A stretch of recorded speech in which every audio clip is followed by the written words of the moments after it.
So before moving forward in the video, I have an important announcement for you. So if you're somebody who is actually willing to learn advanced backend technologies, then this is going to be the right platform for you. So at Algocamp, we have launched our new flagship Lambda 4.0 Advanced Live Backend Development Batch, in which you are going to learn advanced backend technologies including Fastify, Express.js, AWS, Mongo, DynamoDB and whatnot.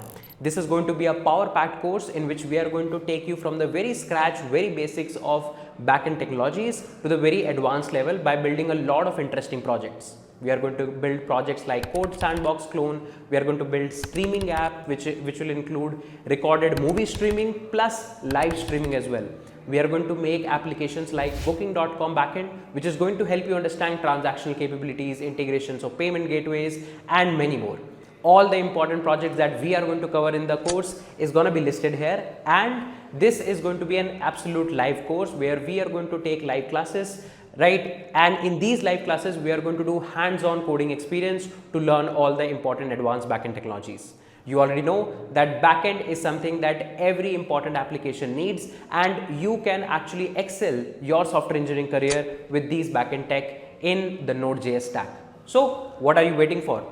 All the important links, the complete syllabus, curriculum, all the details of the course is present in the description section below. You can use the coupon code coming up here to get maximum discount off on the current price. I'm really excited for the course. I hope you guys are too.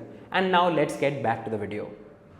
So currently what do we have is we have an API that is going to fetch us flights based on some filter that we give. If we send it, you can see it is giving us all the flights from Delhi to Mumbai. But currently, if you see, you are directly getting a departure airport ID and an arrival airport ID. That's also not even the ID, that's the code. Okay. And you're getting airplane ID. So let's say on the front end, if you want to show the details of the airplane that is going to be taking you in this journey or the airport details, then what do you have to do? One way, very simple one way is if you go to your controller, you can see we are trying to get all the flights. To get all the flights, we are going to the service and we are preparing these filters. What you can do once you have the data, then what you can do is you can go to every single flight, get their airplane ID and manually make a query to get the airplane object. Then manually make a query to get the departure airport ID, arrival airport ID and so on. But what will happen is, let's say there are 100 flights that are going to go from Delhi to Mumbai in a particular day. For 100 objects, you will be making 3 separate queries. One for getting the airplane details, one for getting departure airport ID and ID based details and arrival airport ID based details. So technically, for getting these 100 flight objects, you made one query. But for getting their airport details and airplane details, you'll be making 300 queries. That's definitely not a solution that you want to go for, right? But what if this was a normal MySQL situation? We could have just applied joins, right? A simple join would have helped us. I could have said that select star from flights, join airplane on flights.airplane ID is equals to airplane.id, where trips is equals to Delhi to Mumbai, something like this, right? And this could have given us all the details. So technically in Sequelize as well, you can actually do all of that stuff. There is a concept of eager loading. Let's read about it. Okay, pretty cool concept.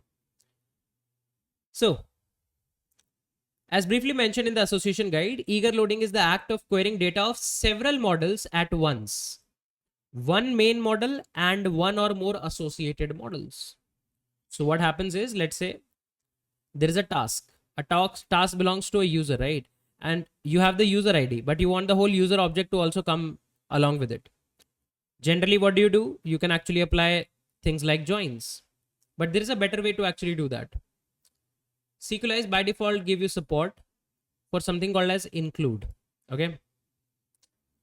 Let's read about it. So You can see this is a basic association example. This is a basic association that they are making. And now what they're actually doing is, first of all, let's load all the tasks with the associated user. How do you do that? So a task belongs to a user has many tasks. So if you want to see this task belongs to which user, so you'll be having a user ID, right, in your task. So you can do include user. What will happen? You will get a object like this, right? You'll get an object like this. When you say user.findAll, if you do include task, you will get an array of tasks, right? Something that like this you can actually do. Okay. This is pretty simple, and internally what it is going to do, it is going to just apply simple joins. Nothing fancy it is actually going to do, right?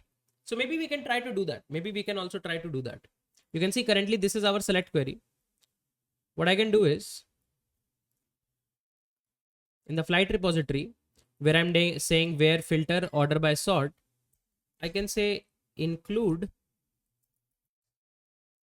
and then inside include you can say your model name. So let's get an airplane model, and I'll say include airplane. Okay, cool. You can see there are more properties that you can actually give. For example, which model you want to include as what term. For example, you don't want it to say airplane, you want to say just planes. So you can actually add an alias as well. For the timing, I'm keeping it as airplane. Let's see what happens. The moment I send the request again, it throws me an error, right? And I believe it throws me because I should give here model airplane, right? Let's send it again. And now you can see you have the airplane ID and you have a whole airplane object also coming here. And what is the query that it actually made? You can see a simple, very simple. Let's go here. Join. It's a join that it is actually trying to make, right? As simple as that. So this is something that you can actually do, right?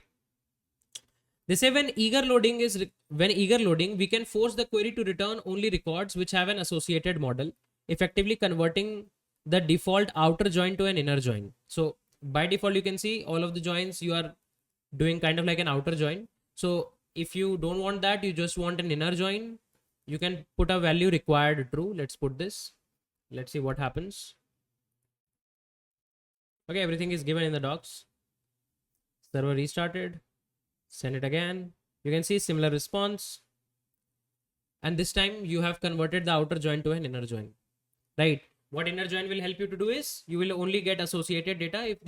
If there are records which don't have the associated data, those records are not going to come, right? Okay. And then you can put specific filtering that you are going to associate it with a model where size is something like this, right? What it will do is it will generate a query like this where inner join tools as instrument on user.id is equals to instrument.userid and instrument.size not equal to small. So you can actually put filters here, right? And why all of this is very easily doable? Because in the models, you just mentioned that a flight belongs to an airplane through an airplane ID, right? Through an airplane ID. And an airplane has many flights and the foreign key is airplane ID. As well as if you go to your migrations, here, migrations, you can see for the flights, you specifically mentioned that the reference model is going to be airplanes on the key ID, that is the column ID. So that's why it is already picking this up. You will feel that, okay, things look pretty cool, right? Okay. Now let's see how can we add more joins? How can we add more joins? Right.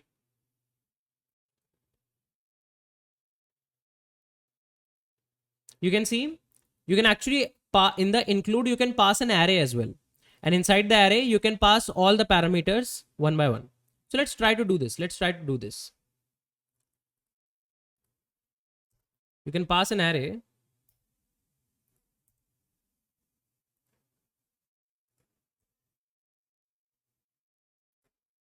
Okay. Now let's say we will say model. Now let's get the airport model. Now things will start becoming interesting. If you say airport model required true, okay, save it. You can see server started successfully, no problem. If I send the request, I'm getting an empty response. And if you look at the query, there was a query that it executed. And if you read the query, you can see there is an inner join going on with airports. And there is an inner join going on with airplanes. So everything looks good, right? It first did an inner join on airplanes where flight.airplane ID is equals to airplane ID.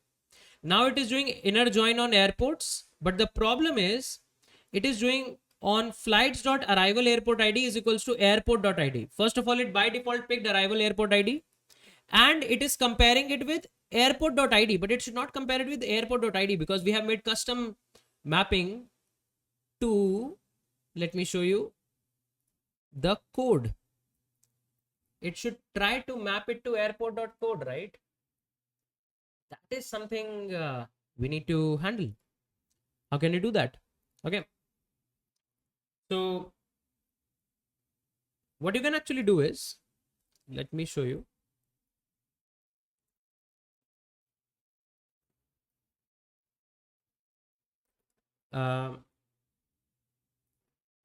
In order to include our flights as well, if you just make a request, currently you can see only airplane object is coming corresponding to the airplane ID. Now we want our departure airport ID and arrival airport ID should also take a join.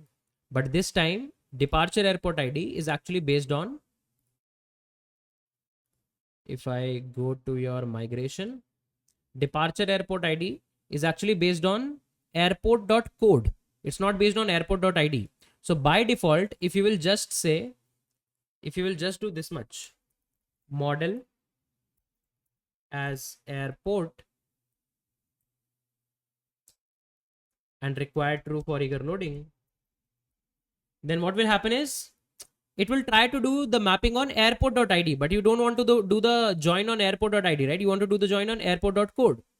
So for that, what you can do is you can specifically mention on what columns you actually want the comparison of the join to happen. So there is a property on that you can pass to this object. And then what you can do is you can do require Sequelize. And inside this, there is a Sequelize object that has a bunch of functions. So you can mention the column 1 as this. You can say Sequelize. Let's get this object straight away. Dot where, right? And now what you have to do, you have to say flight dot departure airport ID is equals to airport.code. Okay, so you can say Sequelize dot call. So you have to first of all define which column you are aiming. So I will say flight dot departure airport ID, and then you can mention equals to like this. Then you can say Sequelize.call airport.code. Okay, this is something that we want to match on. Okay, this is something that we want to match on. If now you send the request, you can see now we are getting the data and we are also getting the airport. Right, and this is the departure airport. See, this is the departure airport. That is the Delhi airport. So let's make the change in the name. So we'll say as departure airport. Save it.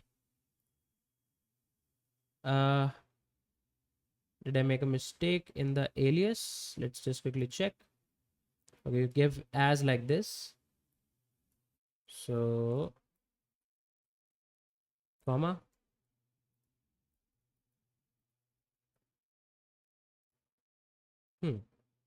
Something strange. Airport is associated to flight using an alias. You have included an alias departure airport, but it does not match the alias defined in your association. Oh, my bad. I guess in the association we already have the alias airports. So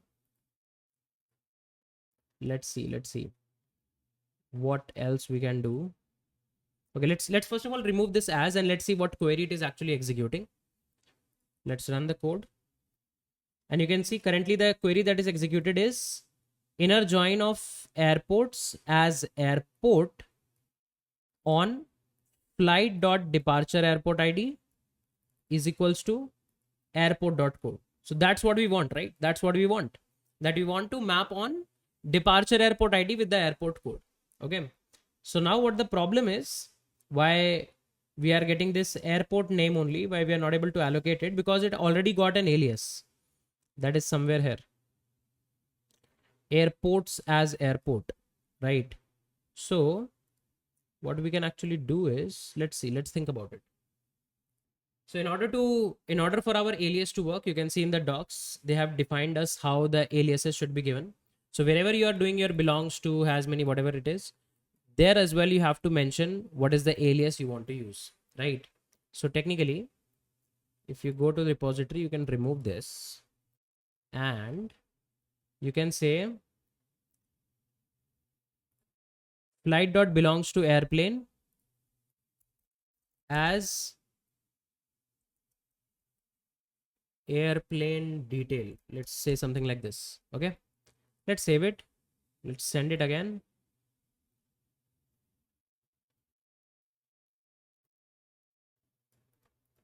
Okay, now we have to do the as keyword there as well. So now let's write as in the repository as well for the query. Send it. Cool. And now you can see we are getting airplane detail. Instead of saying airplane, we are getting airplane detail. And similar stuff we can actually do here as well. So let's do this. If you go to flight model, let's say as departure airport, and similar thing we will do here as arrival airport. Okay. Okay, cool. Now what I can do is you can go to your repository again, and here you can say as departure airport. Okay, let's make this query now, send it. And once again, we can even comment this out for a moment. Okay, let's see what is the query that it is showing us. So for airport, for airplane, it is taking as airplane detail. And for airport, it is taking as departure airport on flight.departure airport ID is equals to this. Okay. Now let's make this query like this. Sequelize.where flight.departure airport ID is equals to departure airport.code, because you are now going to take the alias as departure airport. Okay. So now if you save it, send it again, and boom, we are getting a departure airport. As simple as that. And then let's say we want to have another join where we will copy most of the stuff. And this one we will say as arrival airport. Arrival airport.code. Let's send it. And now you can see we are getting the arrival airport as well. But the mistake that we have made is this should be flight.arrival airport ID. Arrival airport ID. Right? Send it. And you can see you are going from IGI to CSI. And that's what we are doing here. And if you see the query, think about writing this whole query manually yourself, where you have 3 level of join. So you can see inner join on airports, departure airport ID on flight.departure airport ID is equals to departure airport.code. And then another inner join on airports as arrival airport on flight.arrival airport ID is equals to arrival airport.code. As simple as that. Right. So what it is actually happening here is when you actually make a change in the alias here, when you actually make a change in the alias here, it knows that, okay, which foreign key to actually refer to, because now you are saying that flight belongs to airport through this foreign key. And when we are going to refer to this model, we are going to refer the model as departure airport. And then the same we are writing here as well, that as departure airport, you are going to do a join. So when you write as in the query exactly, it writes your as statement like this, as arrival airport. And then you have to manually write which column to compare. So flight.departure airport ID, how it is taking flight. The default alias for flights is flight. And now you have changed the alias for airport to departure airport.code, and here we go. Right. Now let's see. What if you don't have this here? What if you don't have this here? Is this going to affect us? Let's see that. If you send it, you can see it throws an error. And why does it throws an error? It properly says us that airport is associated to flight multiple times. To identify correct association, you must use the as keyword to specify the alias of the association you want to include. That's why you need to have this two-way mapping, so that which association I'm actually referring to, inside a particular join, it is able to figure out. So that you can write a custom join, as many joins you can actually add, and this is going to be a pretty simple syntax. Anyone who is going to read the syntax, we will be able to just directly get it. So just to repeat very quickly, you can see what I did. I required the Sequelize object. Inside that, I added a property include, where I'm doing the find all. Now, if you have to do custom joins, you will do include. Now, if the custom join is already made on the primary key, then it is very simple. You can say model airplane required true. It will automatically do flight dot airplane ID is equals to airplane dot ID. Now, when I'm actually printing this stuff, I want this data to be looking like this, airplane detail. I don't want it to say airplane. I want it to say airplane detail. So what I have to do is I need to go to the associations in the model file and then mention an alias as airplane detail. So when you mention this alias, Sequelize knows that, okay, this is the association you want to refer once you actually write something like this as. Okay. So this association, this join is going to refer to this association. That's what it is actually saying. And that's what the error messaging also mentions us. Right. So you can say defining an alias is more powerful than simply specifying a custom name for the foreign key. This is better understood in this example. So now let's say if you say this creates leader ID foreign key in the ship. Okay.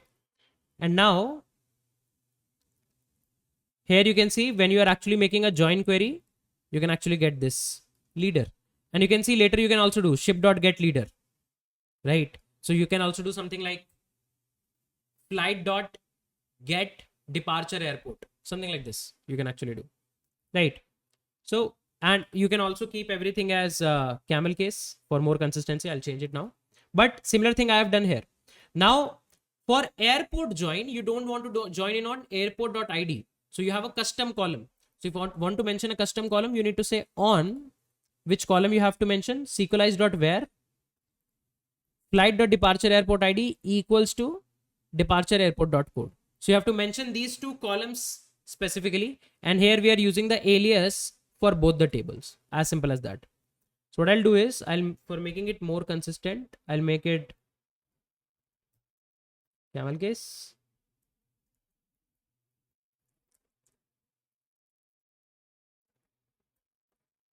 Okay. And here also.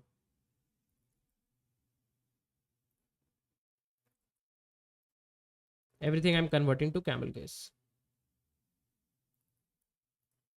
Okay. Let's do this as well. Here we go. And if now you send the request, you can see now in camel case, we are getting the key value pairs and we have the access to the departure airport ID, arrival airport ID, everything. So in the same object, in a single query, in a single join query, and this is pretty efficient in terms of join because it is not making multiple queries. In a single query, we are able to get the details of our airplane, details of our departure airport ID, as well as arrival airport ID.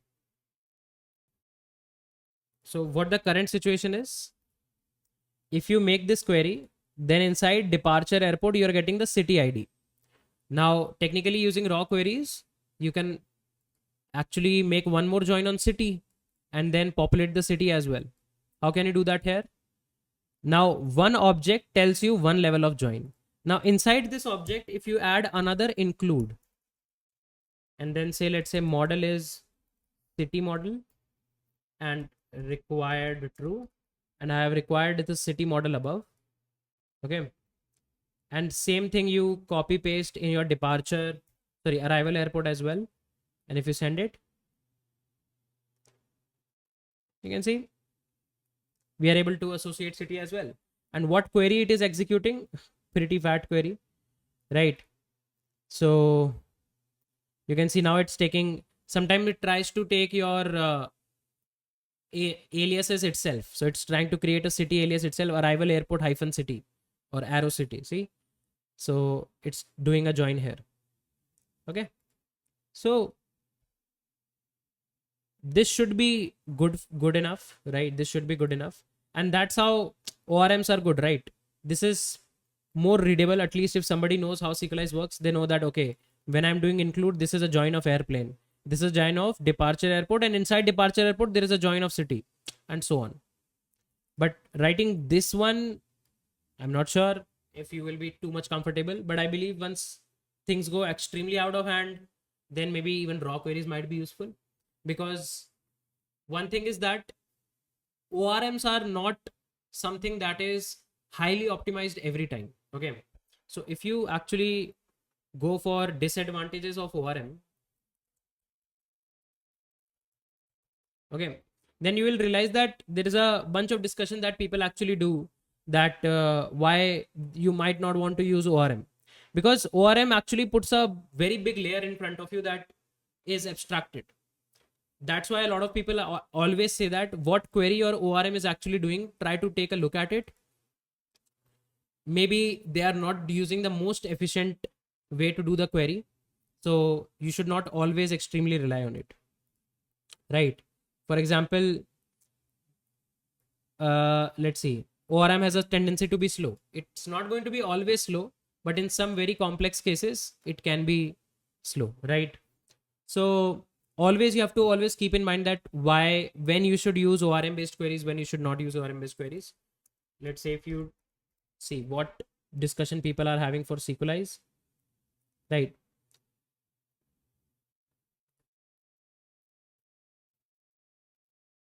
Pros and cons. We'll go to cons. Command F, cons. Sequelize sometimes generate complex queries. In the model definition, sometimes doesn't understand the relation correctly when the relationship has one. So sometimes people are saying that it might generate a very complex query that is not required. Sequelize lacks NoSQL support. Okay, I don't want to say this as a con because they don't want to support it, so they don't want to support it. Has some weird exceptions when things get and you want to create more connection to the DB. You can use a connection pool for that. We'll talk about connection pool if you want, but they are saying that if you want to make a lot of DB connection, that it sometimes throws weird exceptions. So you can see most of the time what people are complaining is about complex queries, that for a very simple situation also it might generate a very complex query or might not generate the most efficient query. It can be a case, but there are a bunch of pros to that as well. The code readability increases a lot. You can have a consistent coding. For example, if you have a different database in your local environment and different database in your production environment, you can just change the adapter and the same query will start working. So that's pretty cool, right?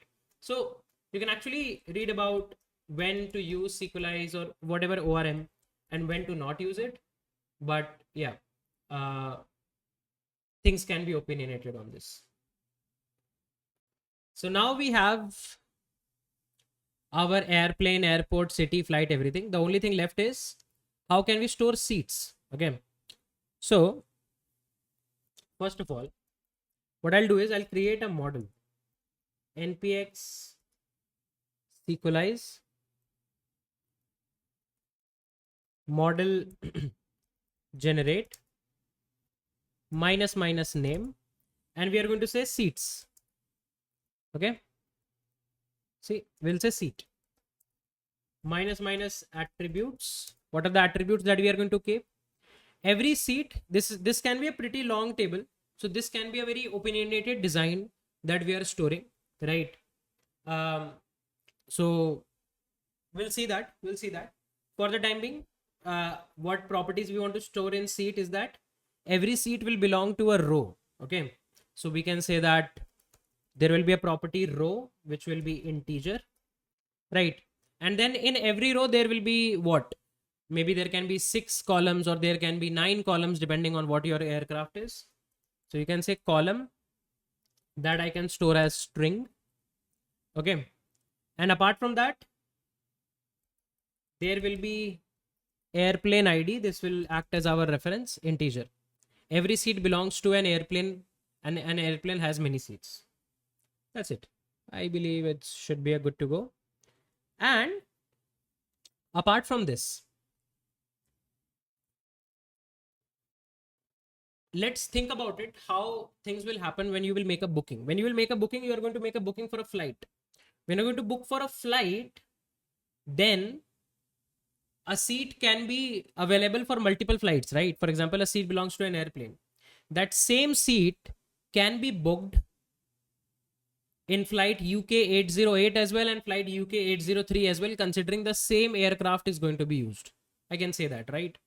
So maybe in the booking we'll be having our flight component. In that flight component, we will be able to actually get the airplane that flight belongs to, and then we will be able to get that seat as well, right? So these things we can get. So I'm talking about the design structure, that how the design should look like. So if I open some charts,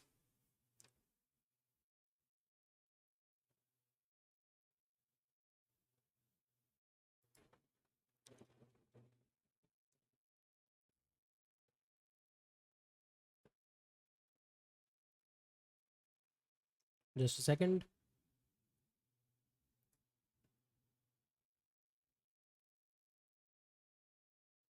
So what I'm suggesting is that, let's say you have this airplane, right?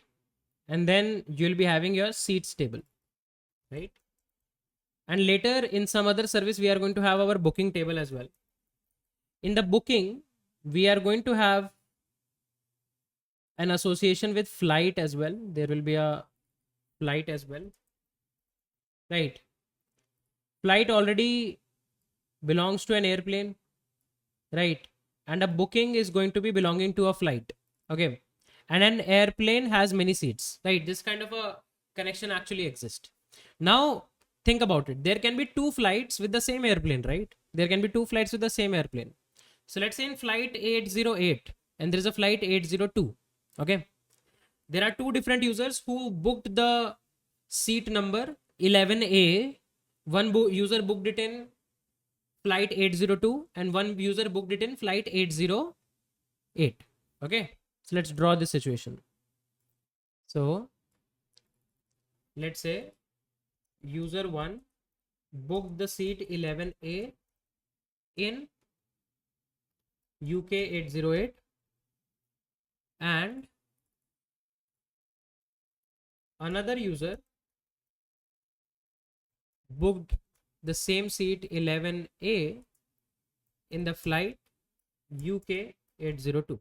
Okay, now we need to think that how we should store our seat structure. Okay, if we talk about this, can be a good model to actually create that this airplane is going to have this belonging of seats and everything, right? That should be a good to go case. But when we are going to make a booking, right, inside the booking, what we will store? We will store which flight we are actually having. Inside the flight, we already have the detail of the airplane, and for the detail of the airplane, we will always be having the seat mapping of the airplane.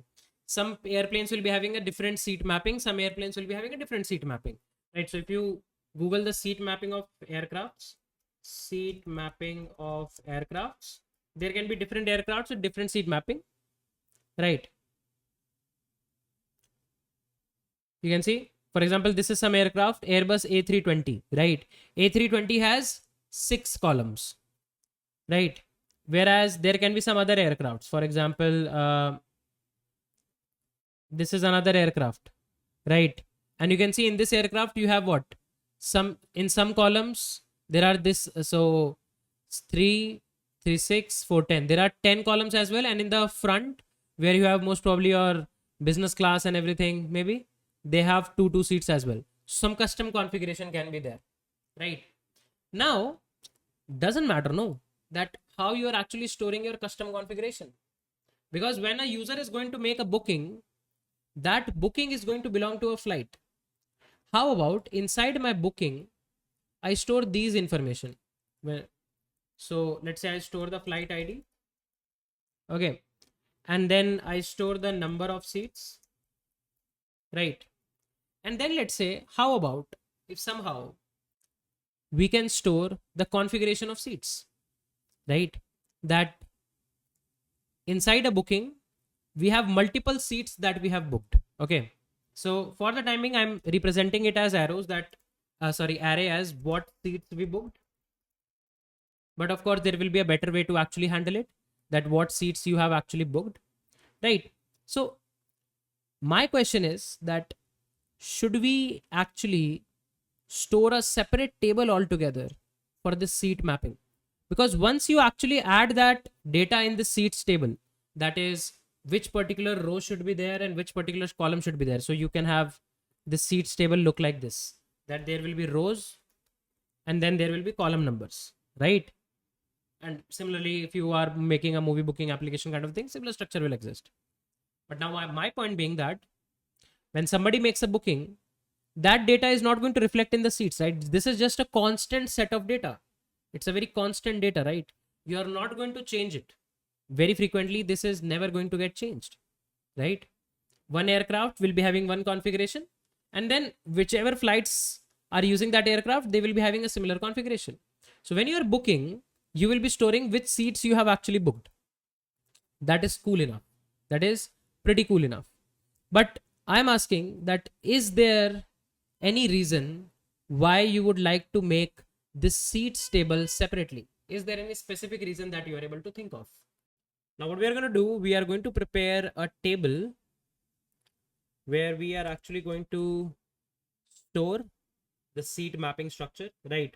There can be different ways to store seat mapping structure. For example, let's say you can pick up a 2D array, and in the same airplane table, you can have a field of seat mapping, and you can serialize that 2D array and store there in the 2D array whatever seats are blocked. You can mark it as 0, otherwise mark it as 1. So there can be different ways to serialize and deserialize data structures and store it. Here we are going to take a simpler approach that you will see a lot of time on the internet as well. If you will run the system design for these similar booking applications, you will see people making a separate table out of it. We are going to do something related to that. We'll say npx sequelize model generate minus name, and we will say seat. Okay. Now whatever seats we are going to have, minus attributes. Okay. Every seat will belong to some airplane. So I'll be having a airplane ID, which is an integer, right? Then every seat will be belonging to some row, right? So this is going to be what? Some integer again. And there will be some column. Columns in airplanes are represented by what? A, B, C, D, something like that, right? So I would like to give you an example of two situations. One is a airline booking system. One is a movie booking system. If you see a movie booking system and in a theater, rows are defined by characters. For example, L2, L3. So L is the row and 2, 3 are the seats. That 2, 3 are the columns. Whereas in airplanes, 26A, 26 is the row, A is the seat number. So based on what type of application you are building, you can keep one value as integer and one value as a string, right? This is going to help you a lot. Always keep in mind like what exactly you are doing. And what we can actually do is with every seat, we can store something called as a class. This will be a string initially. Let's see what we can do with it. What is this class? This class property is going to represent whether it's a premium economy, whether it is economy, whether it is business or it is first class, what type of seat this is, right? And we'll press enter. And here you go. We have our migration and model setup. And now what we are going to do, we are going to set things up here to see how we can actually set up this model correctly. Now let's see what data we got. We got a seats model and a seats migration. Now we want to make a few changes. We would like to make a few changes. First, this airplane ID is going to be a required parameter. So allow null will be false. this row is also going to be a required parameter. So allow null will be false, comma here as well. Same thing we need to do for column. This time column is just a string, allow null false. And this class, okay, now there is one problem. I don't like this name class, right? I don't like this name class because class is a keyword for JavaScript as well, right? So it can actually maybe create some problems, collide with the keyword and something. So I'd like to change the name. And again, that's why we have migrations and everything set up, right? We can say seed type. Okay, that's better. Seed type should be better, right? I don't want any keyword matching going on and clashing here and there. Apart from that, the types are generally among the four types: first class, premium economy, economy, and business. So instead of storing it a string that denotes that okay, more number of strings or any number of strings can be there is a data type called as enum, right? You must have heard about enum in Java, C++, and Python world as well. If you're coming from that world, enums are nothing but you can say an ordered, I would say, sequence of strings which are limited for a particular type, right? So you can say types.enum and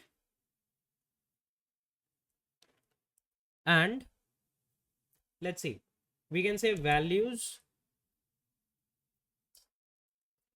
and inside values we can pass an array that what all enum values can be there. So either it can be business, okay, economy, premium economy, first class,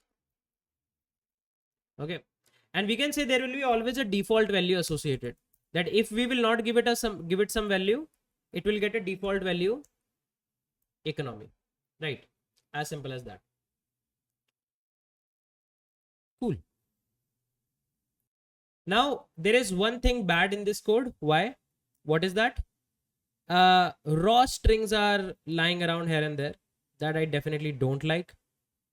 So what we can actually do is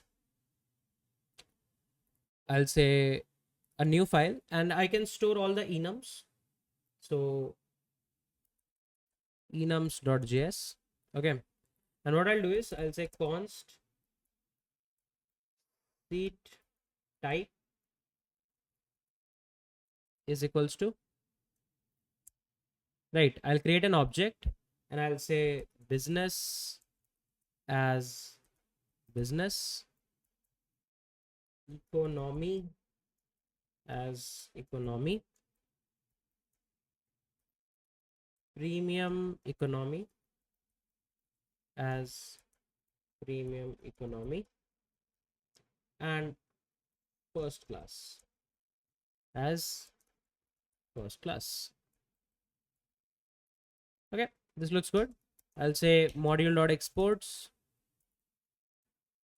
There can be more enums that might come up, so I'm returning an object out of it. And then inside index.js, I'll say enums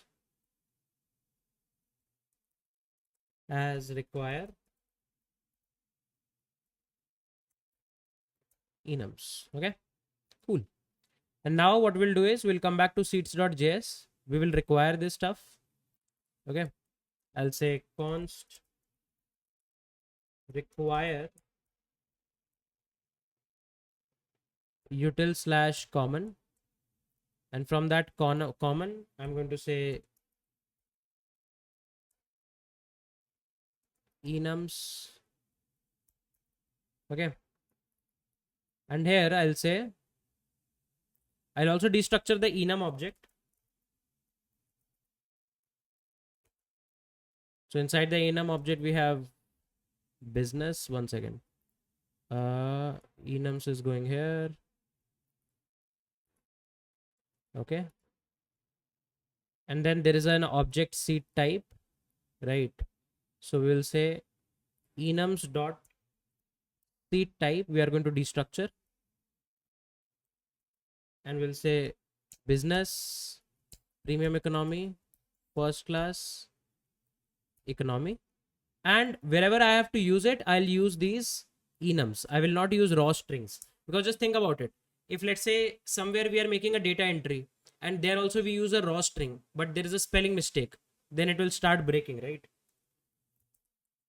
Business, economy, premium economy, first class, and default value will be business.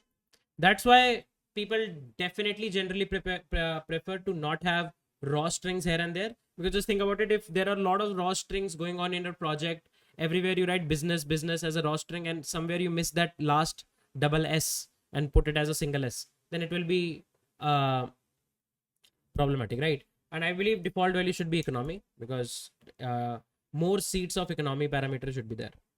Okay, this looks good, this looks good, right? And I'll say allow null to be false. Every seat will be having some type. Okay, so even if you don't pass, it will take the default value, no problem. And we have to make similar changes here as well. I'll say allow null to be false. This is going to be database level check. And here also I don't want to keep class, I will keep type. And this should be Sequelize dot enum, right? And you can give values as an array. Similar stuff you can actually do here as well. I'll copy paste both of these. Okay, and then you can actually pass your these two values directly. Okay, and here as well I'll say allow null to be false. Okay, this looks good, this looks good, right? So we have set up our basic migration and basic model, right? Apart from this, we set up a enum.js file. Inside enum.js, whatever were our raw strings, I binded it inside an object. I said business is business, economy in all caps is economy as a string, premium economy as a string, and so on. And then I exported an object inside which there I exported the seat type object. Why I'm exporting an object and inside that object exporting a seat type? Because there can be multiple more enums that might be used in our project.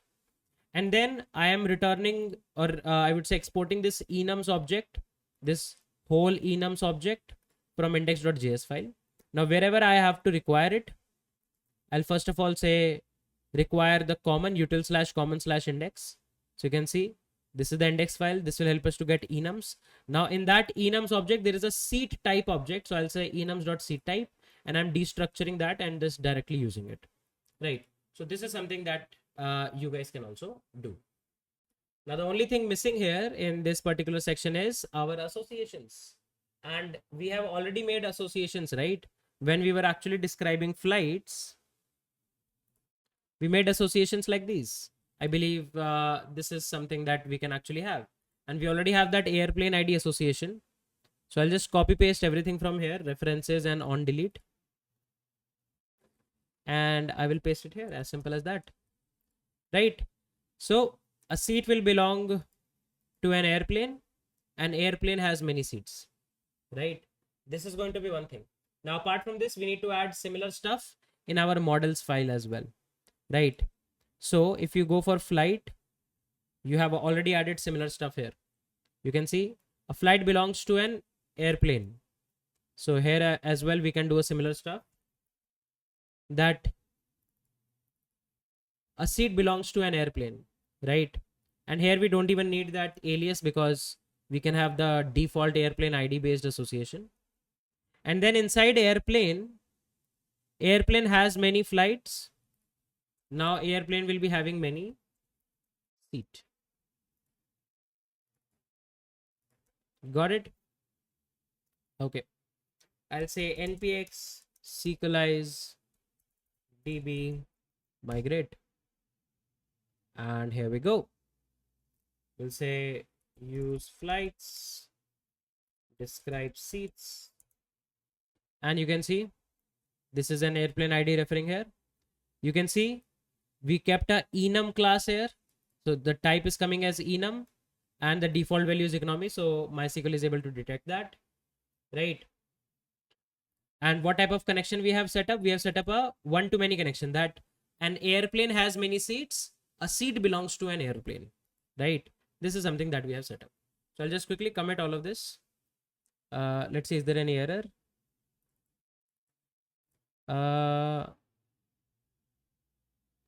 There's one thing that is not correct. Okay, I believe we should not have call written here.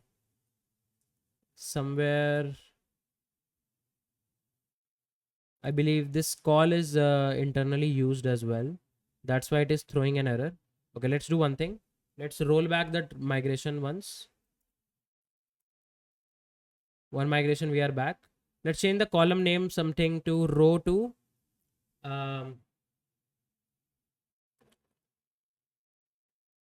Or I believe this string is in small, right? This was the problem. The string is in small. Here is, it is in caps, right? Okay, I guess this string was the problem. Let's try again. Okay, server is running fine. Let's migrate again. And here we go. Okay, cool. Let's quickly commit this.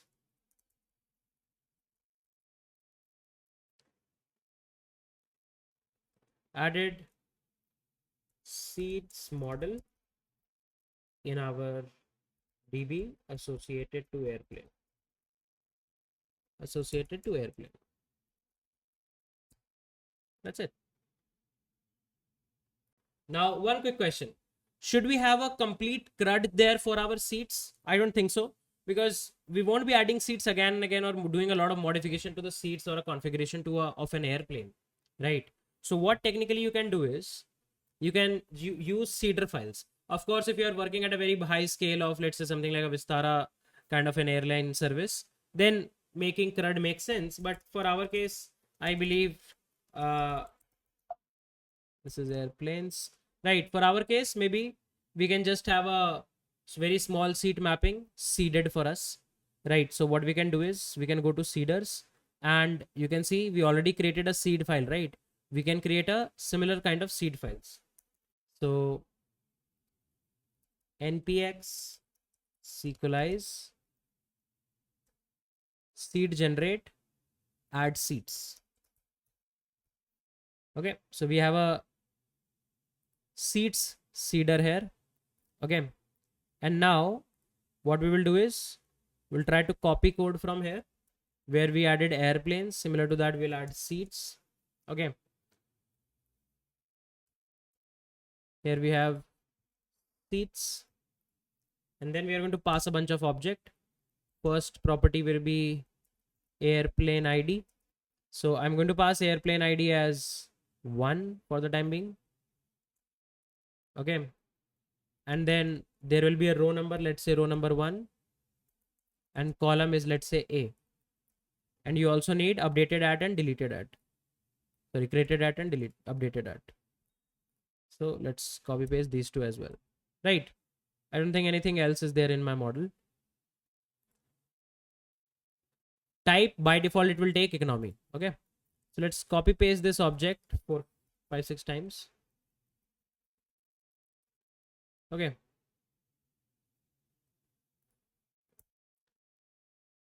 so row number 1 column B, row number 1 column C, row number 2, or sorry, let's do DEF as well. D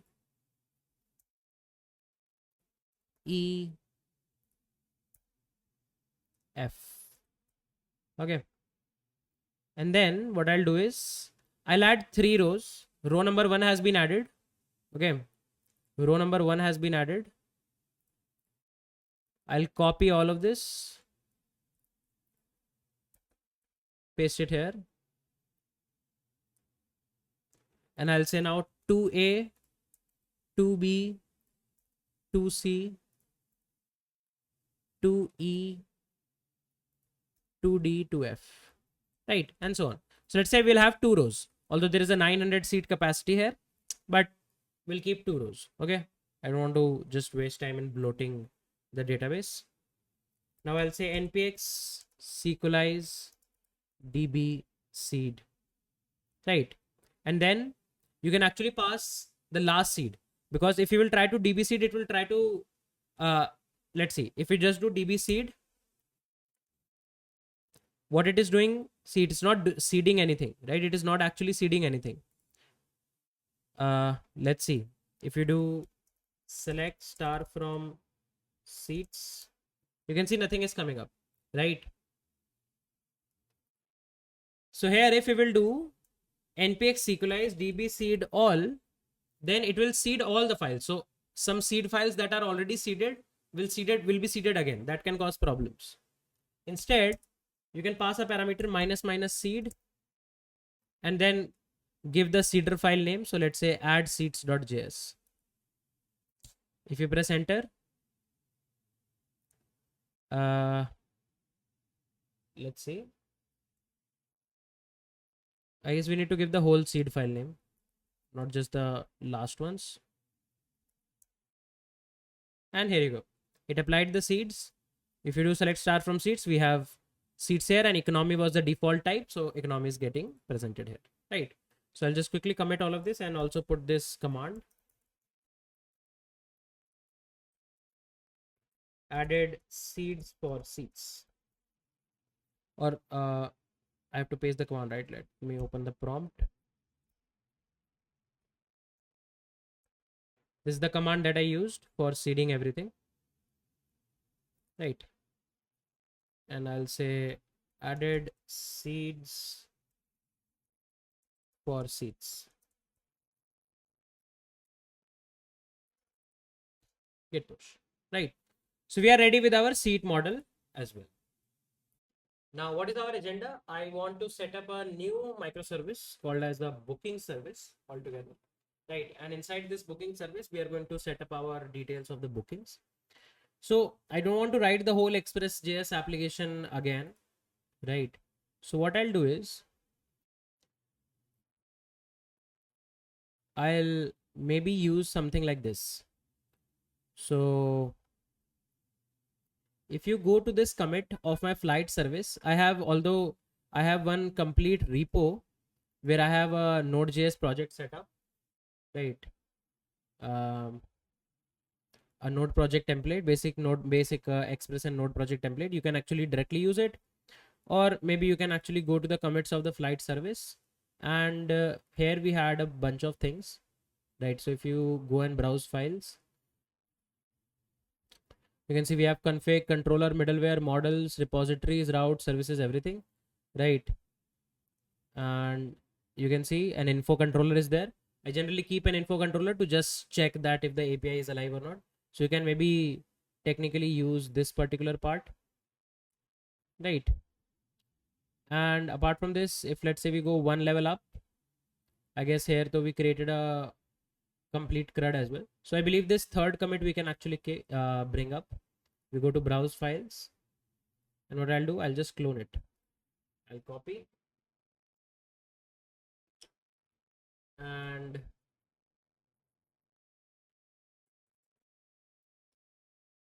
okay, and I'll say git clone flight service. Okay, let's see one thing. I believe it might be doing one thing bad. Let's just quickly look at it. cd flights, sorry, not flights, flight service. I believe it will bring everything. cd flight service less cd source.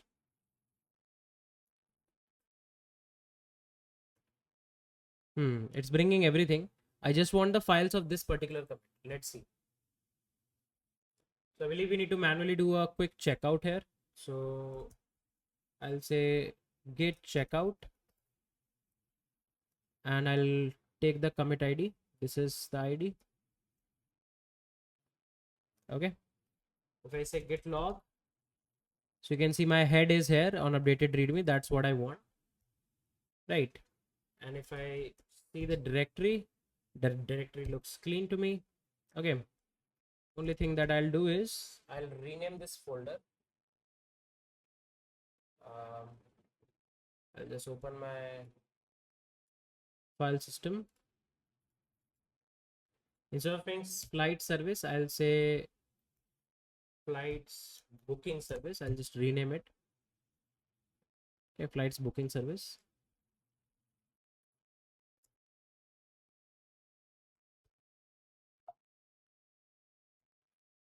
Okay, and we'll open this in VS Code.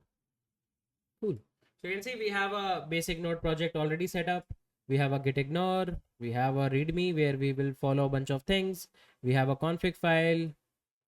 You can see we have info controller where we can actually check if the API is alive or not, middlewares, models, repository, route services. We don't have migrations and everything. Why? Because we have not set up Sequelize CLI properly yet. So let's do those things first. First thing that you should always do while you are actually cloning a project is npm install. Okay, here we go. Npm install is done, right? Then we need to make an environment variable file and set port is equals to something. So I'll make a .env file.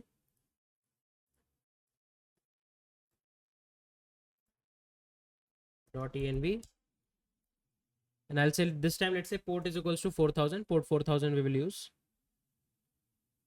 And then inside the source folder, I'll say npx sequelize in it.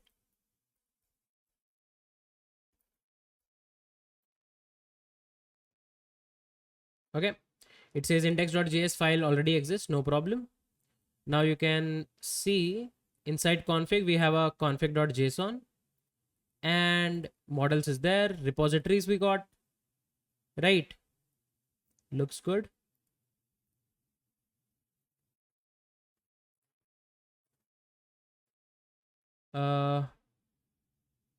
One thing that, okay, let's do one thing. We can actually do it with a minus force because I believe the seeders folder didn't come up. Maybe because the, yep. Now I guess seeders folders also will come up. Yep. Right. Everything is good now. We have a config.json. Now what we are going to do, we want to use the same database, right? We will be using the same database that we already have here. So what I'll do is I'll copy paste the configurations from my flight service, right? If you actually go to VS Code, you can see in my flight service, I have a configuration that I didn't push on GitHub, right? I'll copy paste the same configuration because in that configuration, I already have my user ID, password, the same database name that we have to use, and of course my localhost database URL along with the dialect as MySQL. So I'll just quickly copy paste that. I'll just quickly bring it off the screen. Copy paste everything from here. Close it. I'll bring back the flight service and I'll go here, copy paste this and close it. Okay. So I just copy pasted the config.json folder so that we don't land up into issues. And technically we are good for a setup, I believe. If I do npm run dev on localhost 4000, we have started our server, that is our flight service server.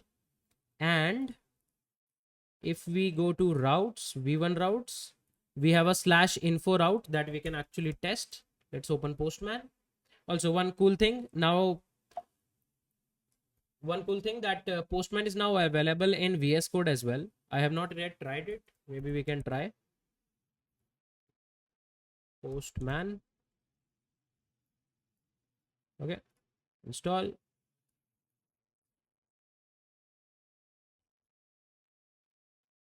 Cool. You can see there's a Postman icon coming up. I guess we don't need this whole desktop app now. This is pretty cool.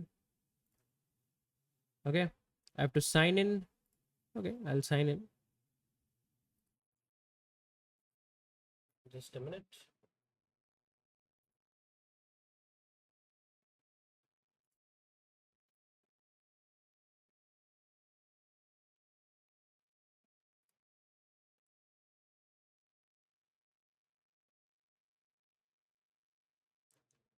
I believe.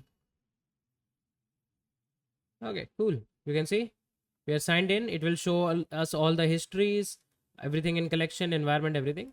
Let's go for a new HTTP request and here we go. It says I need to sign in again. I don't know why.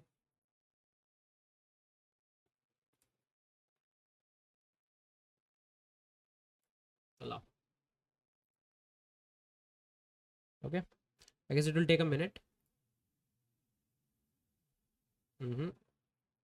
Let's see. So I'll take a look at the Postman extension later. Right, for the timing, let's use our normal desktop Postman app. The desktop Postman app doesn't even require any sign in or everything.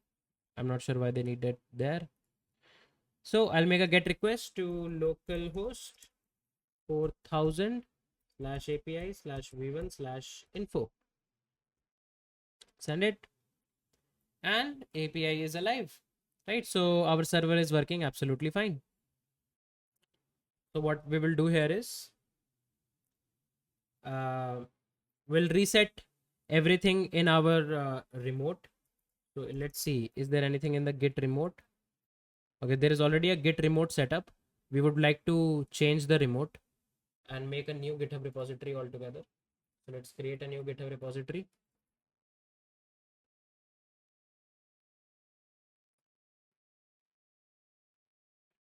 This will be flight booking service.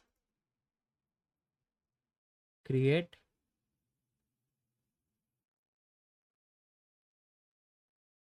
Okay, then what I'll do is delete origin, git remote rm. So let's do it. Git remote rm origin. Okay, if I do git remote now, nothing is present, looks good. I'll do git here as well.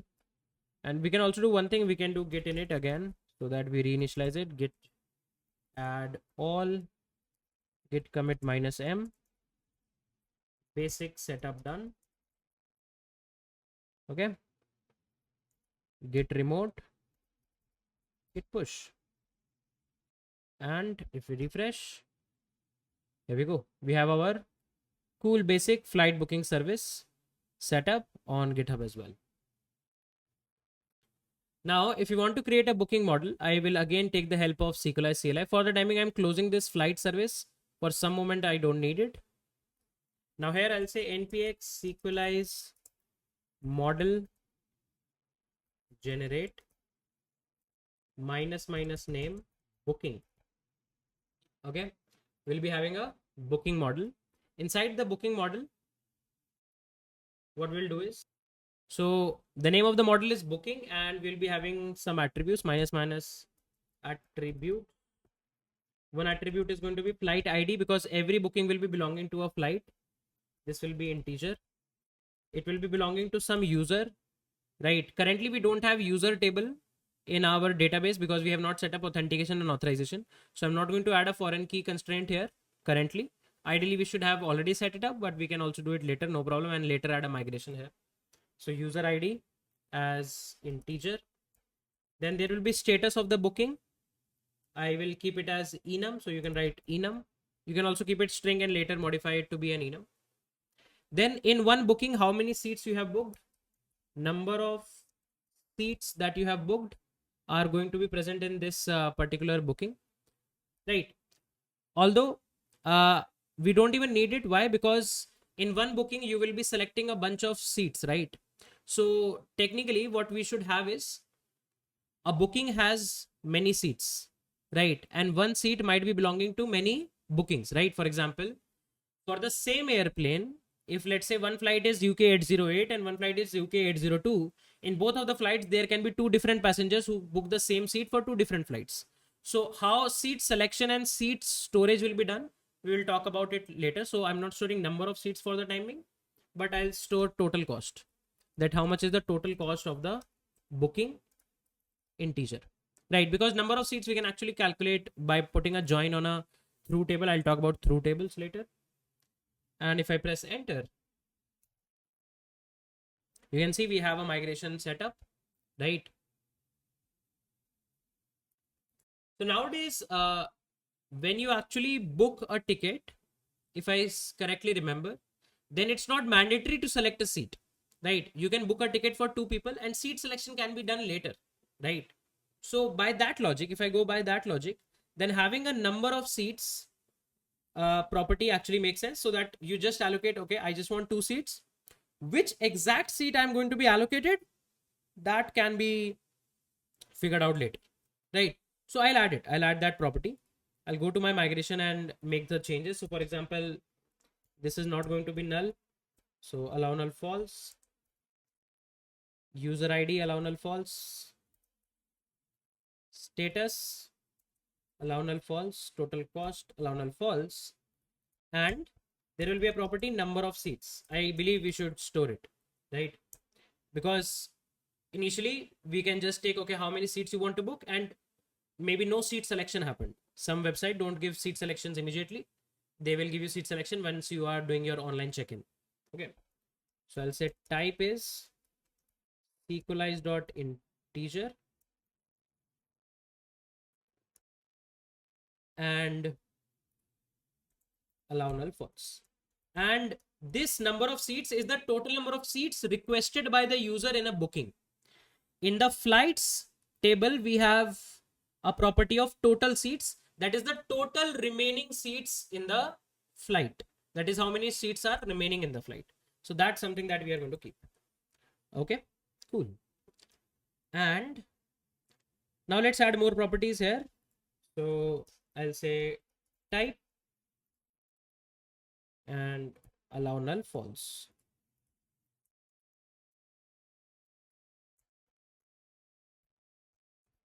Okay. Same thing for user ID, comma. Same thing for total cost. And I'll add one more property, number of seats. Same thing here as well. For enums, now we want to add a bunch of values. Type is enum. Okay. And now what I'll do is I'll say values will be an array. Okay. And inside my utils, currently I don't have a common folder. I'll create a new common folder. Okay. I guess we need to bring a bunch of things in utils. That is our error files and everything as well. So what I'll do is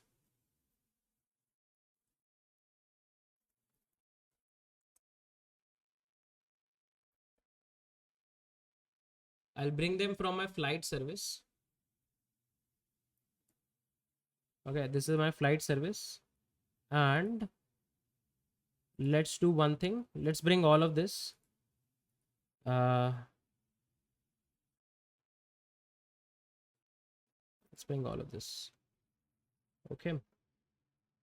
So we don't have a common folder altogether. So let's copy the common folder.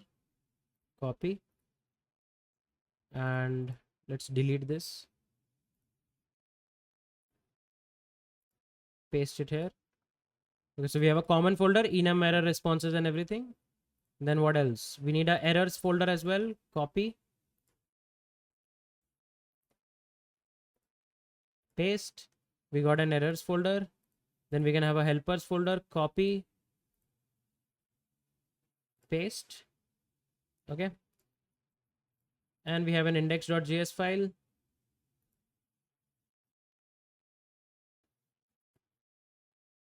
Right. Yeah, looks good. Looks good. Okay. So we got our all the helpers and everything. Now inside my common, I already created this enums.js. Right. Maybe we don't need this enum for now here, but I'll still store it. Maybe we need it in the seat booking service somewhere. So I'll store it as it is, and I'll add one more enum, that is booking status. And all of this changes I'm doing in the booking service. Okay. So booking status can be booked or booked. It can be cancelled. It can be initiated. We initiated a booking. And it can be pending. That, let's say, due to any reason, the booking status is technically pending. Okay. Let's keep these 4 booking status and export it as well. We go to booking.js. I'll say const enums require util/common, and from enums I'll do a destructuring of enums dot booking status. The booking status can be booked, cancelled, initiated, pending. Let's rectify the spelling of pending here. Pending. Okay. And in the values array, I'll pass all these 4. Okay. And the default status, I'll keep the default status as initiated. Default status as initiated. Okay. Cool. And this will also be allow null false. It cannot be false. Sorry, it cannot be null. Okay, I'll copy the same thing inside my migrations as well. So status, right? And I'll copy the require statement as well. Copy, paste it here, and looks good. Looks good to me, right? At least for starters, this looks fair. I believe if somebody doesn't pass number of seats, we can give it a default value of 1, right? That at least 1 seat will be booked. Here as well, I will do the same thing. Right. Okay, cool.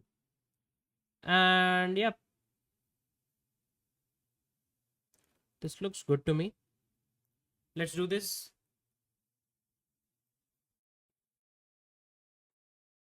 Okay, I'll say npx sequelize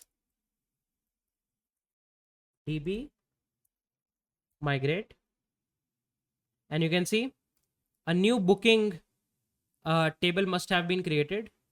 If you go to MySQL console and say show tables, here we go. We have a booking table. Let's keep a quick look on the remaining tables. I believe nothing else should be modified or changed. You can see every other table is good. And if you go to bookings, if you describe bookings, you can see number of seats with a default value 1, status is there, enum, and all of the stuff is there. So the bookings column, or I would say bookings table, is now with us. I'll just quickly commit this, git add all, git commit -m, added booking model along with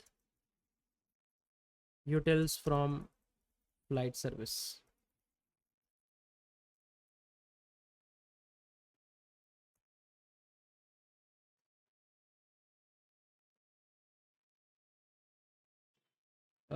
Okay, what happened? Get remote origin. Oh, it says unknown subcommand origin. What happened? We have a .git folder. Oh, I guess I did git init inside. Oh, my bad. My bad. I did one mistake, I guess. I did git init inside the source folder. That's not good. So we need to, I guess, remove it. rm-rf.git. Okay. cd rm-rf.git from the root folder as well. And I need to, I guess, do git init again. Git init, git add all, git commit -m. Okay. And now I need to add git remote as well. Git remote, what was the command?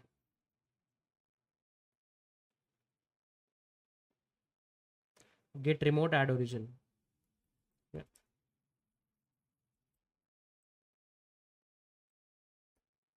I believe everyone understand why I'm doing it again.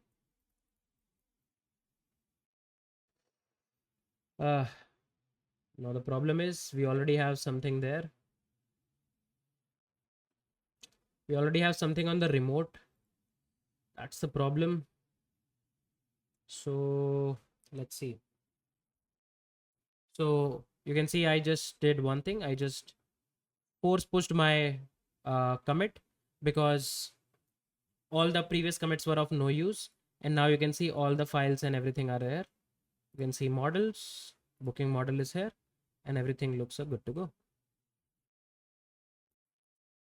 So now what we'll do is we'll go to repository, we'll create a new file, booking repository.js. Okay, and I believe we need to bring the CRUD repository as well. I'll bring the CRUD repository from my flight service as well.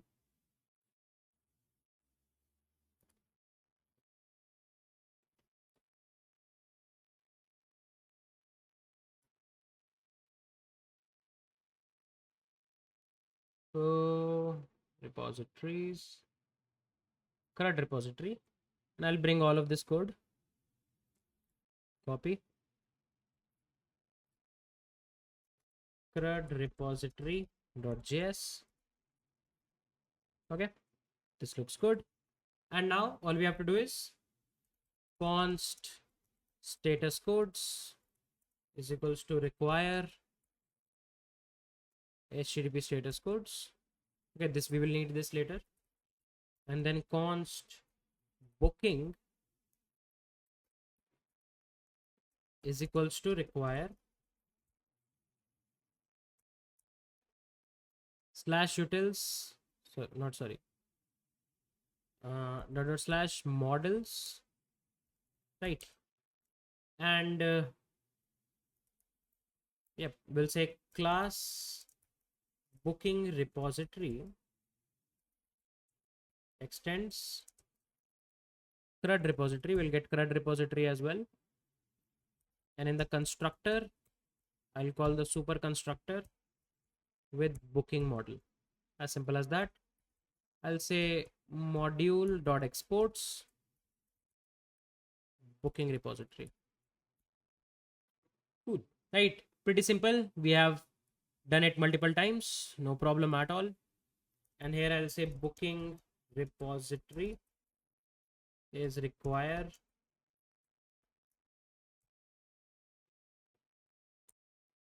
booking repository. Then we'll go to services. We'll create a new file, booking service.js. Right. What will happen inside booking service.js?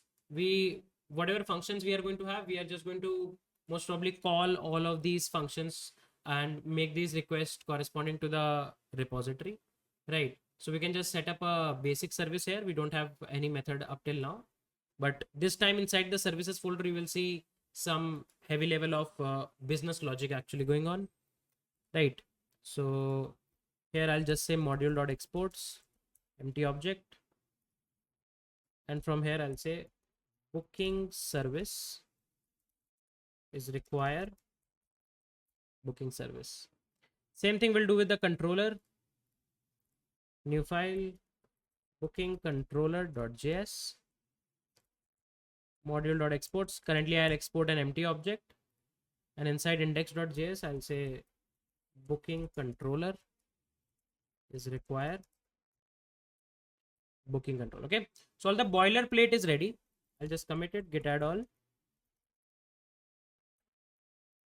added MVC boilerplate for booking. You don't need to do force again. Okay.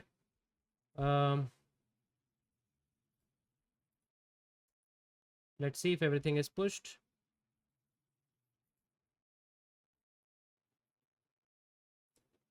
We go to source, we go to services, and you can see everything is here, right? So we have set up our basic boilerplate. Now we need to actually start booking, right? Now, first of all, let's see how the booking logic can be actually created. Now, this is Flipkart flights. Let's say I will select a flight from Mumbai to Hyderabad. Let's say I'll select it for 2nd of August. 2 travelers. Okay. So count of travelers, economy, I'll keep search. Okay. It is going to show me all the flights that are maybe available. Then let's say I click on this book. It says creating a travel itinerary. And the moment you say book, it has not booked everything for us. It has not booked everything for us, right?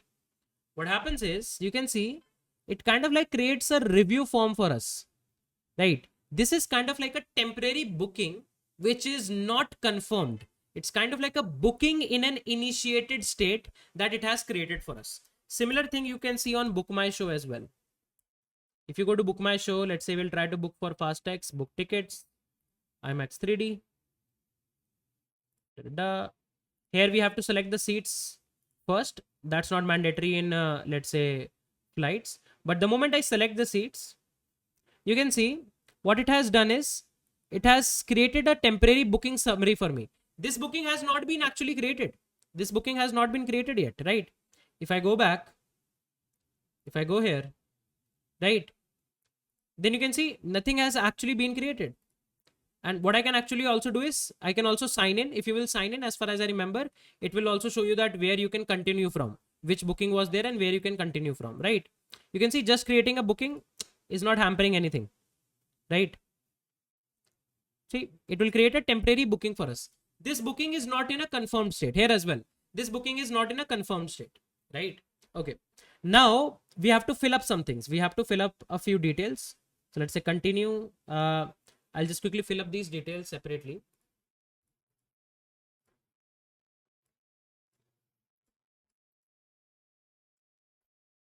So that I don't reveal anything.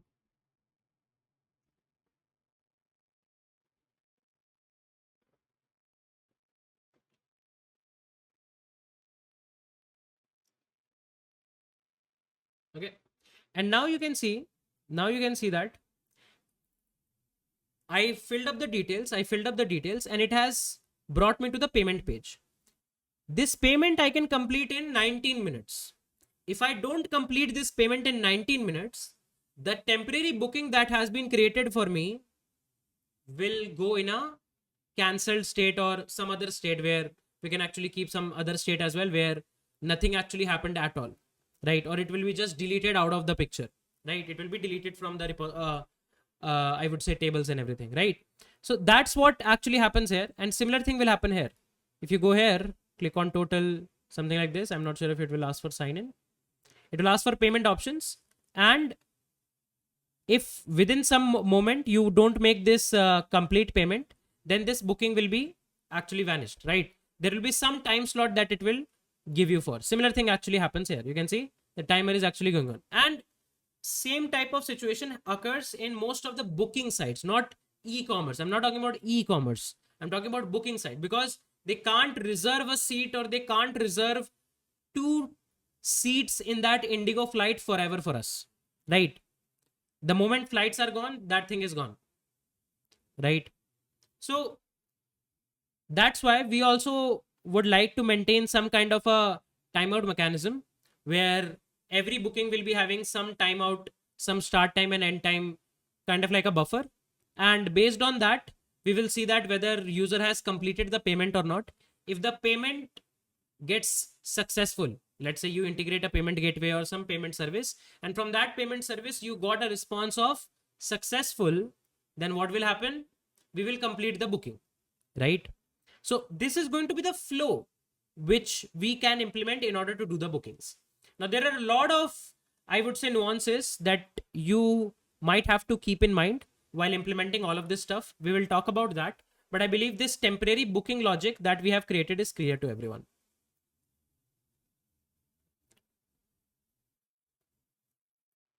So what we are going to learn now is we are going to talk about some very interesting problems that we have to tackle while we are making a project with this kind of a level of complexity, right? So we are making kind of like an airplane, I would say, booking system, right? Or overall, we can say we are making a booking system, right? We are making some kind of a booking mechanism.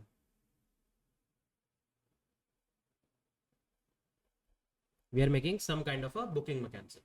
Now in a booking mechanism, a lot of things can happen. And to be very honest, booking mechanism is very much somewhere related to, or somewhere it depends on a lot of things around payments, right? So when you're playing with someone's payments, you have to be careful, right? You don't want someone to be in a situation where they starts putting a lawsuit on you that you took their money and you're gone, right? So we're going to talk about some problems. So as I said, our airplane booking system,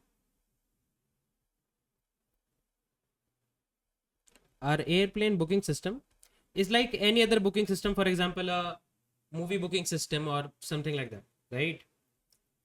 So we are going to see a few problems with the movie booking system that is going to approximately come in our agenda as well while we are doing airplane booking, right? So let's start looking at it. So what I'm going to do, I'm going to open Book My Show, right, in two different tabs. Okay, I'll open an incognito window. I'll bring Book My Show here. You can see I have Book My Show opened in a new incognito window. Let's go to Bengaluru. Let's go to Fastex. Let's go to book tickets. Let's go to IMAX 3D. Okay. Let's go to Cinepolis, Nexus Shanti Niketan. Accept. And we are going to book 2 seats, not now. And this is the current situation that we are at, right? This is the hall that we can actually see. Okay. Now, let's open another window and maybe we can use a absolutely different browser altogether. Right. So you can see here I'm opening Mozilla. I'll copy the same URL. Okay. And I'll open the same hall, Nexus Shanti Niketan, right? Now, if you carefully see, both of the halls have got same configuration, right? See on Chrome, I can maybe join both of the screens so that you can see it better. Okay. Now you can see I have the same to same hall opened in 2 different sessions kind of a thing, right? Nowhere I'm logged in, right? I'm not logged in anywhere kind of like that. But even if, let's assume you are even logged in, let's get some simplicity in our case that let's say you are logged in also. Okay. So you can have your user identity as well. Now, let's say we are normal users, so we don't want the normal seat, but we don't even want our premium seats. I feel like this H21 and 22 is gonna be good for me. And then parallelly, there is another user who feels like, oh, H21 and 20 is good for me as well, right? Both of the people have selected the same seat. None of them have started a new booking, right? They have just selected the seat. Now, what can actually happen is that maybe this user changes the seat as well, right? Maybe this user changes the seat as well, or maybe they don't change it, right? Both of them are on the same seat, right? And now we have to think what all cases can go wrong from here. So now, what if both of them starts clicking on pay 900? I'll try to be fast. So here we go and here we go. Both of them are trying. You can see what Book My Show did was it let me go forward in one of the transactions, but in the other transaction it didn't allow me. And this can be totally dependent on my network speed. For example, this user, the second user, was having a slower network speed, although this user clicked first, and let's say the first user clicked later, still it can happen that both of them are not able to get, like one of them is not able to get the same seat. So now if you refresh, you can see these 2 seats are technically locked. Okay. Now, Book My Show saved the day, right? Book My Show in initial stages only made sure that when a payment will be initiated, if it is initiated, no 2 people are going to pay for the same seat at any point of time. They don't want this mess to happen at a payment level. Like when, let's say both of them selects, if you can make a product like, I will let both of the people select the seats, move forward. Whosoever does the payment first, I will give them the seat. This can be one product idea, but that can mess up things at a next level. How about when you're selecting the seat, you're going to create a dummy booking, and then when you move forward, at that point of time only, you will let one person go forward, one person you won't let go forward, right? And let's say if this person doesn't make the booking, let's say we go back, we are not going to make the booking, right? See, I didn't make the booking. Even if I didn't make the booking and if I refresh, those seats are going to be locked. Let me show you.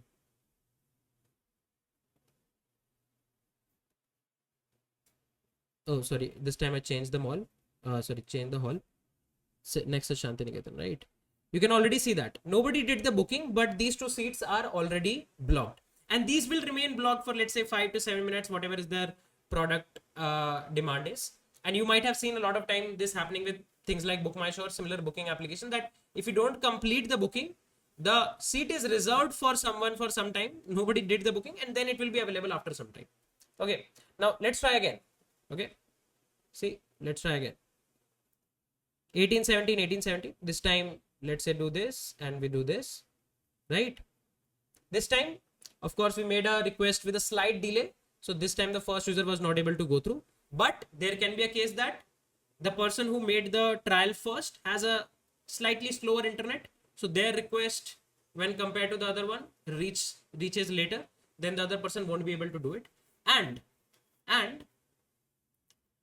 what if, like, this is one of the situations, right? So my point being that if we are trying to book the same seats, then we should be able to resolve it at an earlier level, instead of us making doing things at once the payment is going to be happening, right?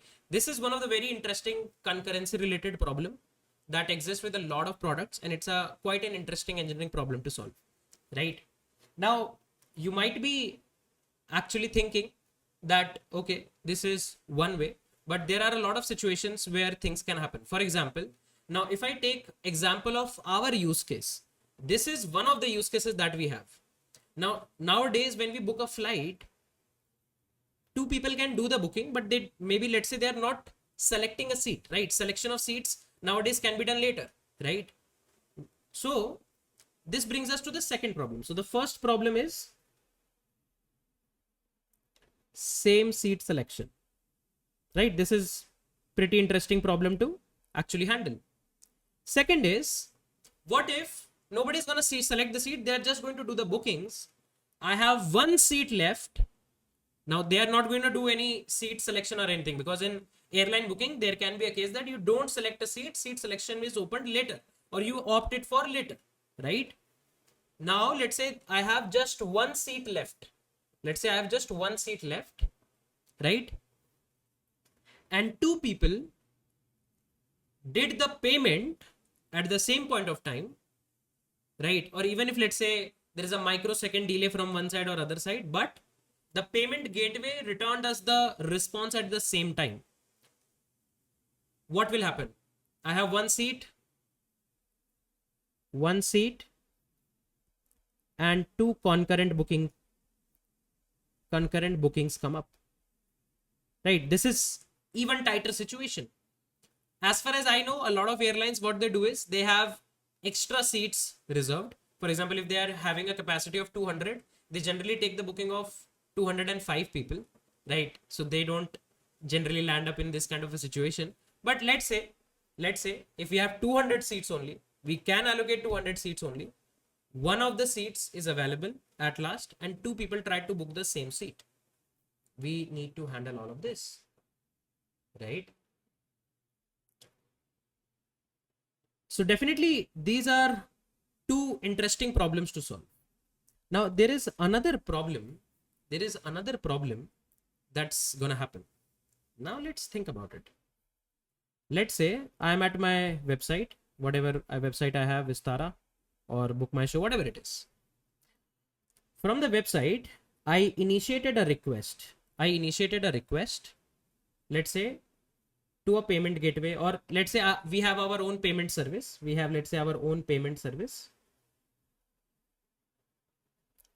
Right? Now, when we are raising a request, a lot of things can happen, right? This is a call happening over internet.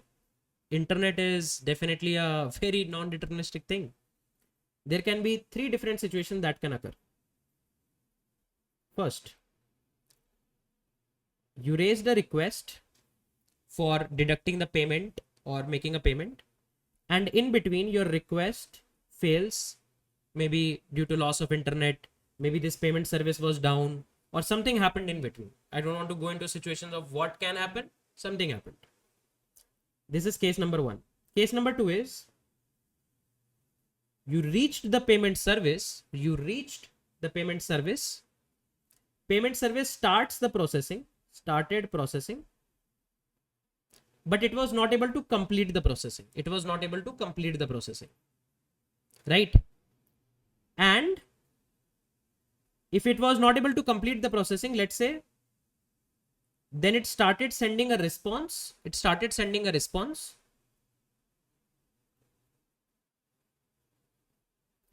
And response reaches you. This is another situation. Okay. So what happened? You raised a request. You reached the payment service, right? And payment service was not able to process you. Maybe anything could happen. Your card expired, payment service expired, anything expired.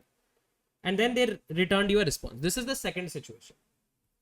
Another situation that can occur is you raised a request for the payment. They started the payment. They were not able to fulfill the payment. They tried to send you a response back, but something happened while sending the response back. Maybe the TCP connection went off, right? Or something happened. Maybe you were down. Anything can happen. You never received this response back. And there can be one more situation. There can be one more situation. That is, you started a payment. You reached the payment service. They started the transaction. They completed your payment. They gave you a response, but this response never reached, right? And all of these paths are what? These are not happy path. These are non-happy paths. Non-happy path means when user doesn't reach the final successful destination. There can be one happy path, that you raised the payment. Payment service started the payment, completed the payment, gave you a response back, you received a response back, and you are happy. This is the only happy path. And in general cases, happy paths are very less. Non-happy paths are relatively more, right? And this is definitely an interesting use case to go for, right? Just think about it. The same thing can happen with PhonePe, right? Or let's say your Amazon Pay wallet. You started a transaction, you reached Amazon server, all of this thing happened. You sometime received a response, you don't receive the response. Something went wrong, you are seeing, but what happened, you don't know, right? How can we make this more robust? This is the third problem that we need to look at. And these are three cool engineering problems that applies to our situation, which is pretty much relevant. At our scale also, we should try to handle it, and we will see how can we handle it. I believe all the problem statements are clear to everyone.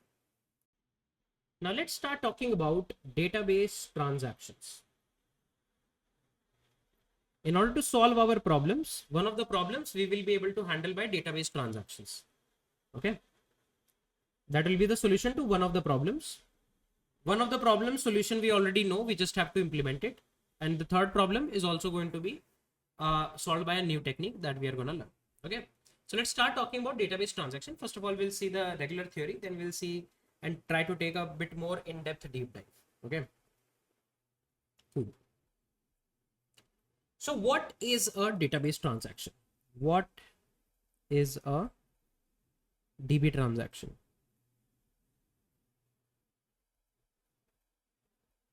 Right.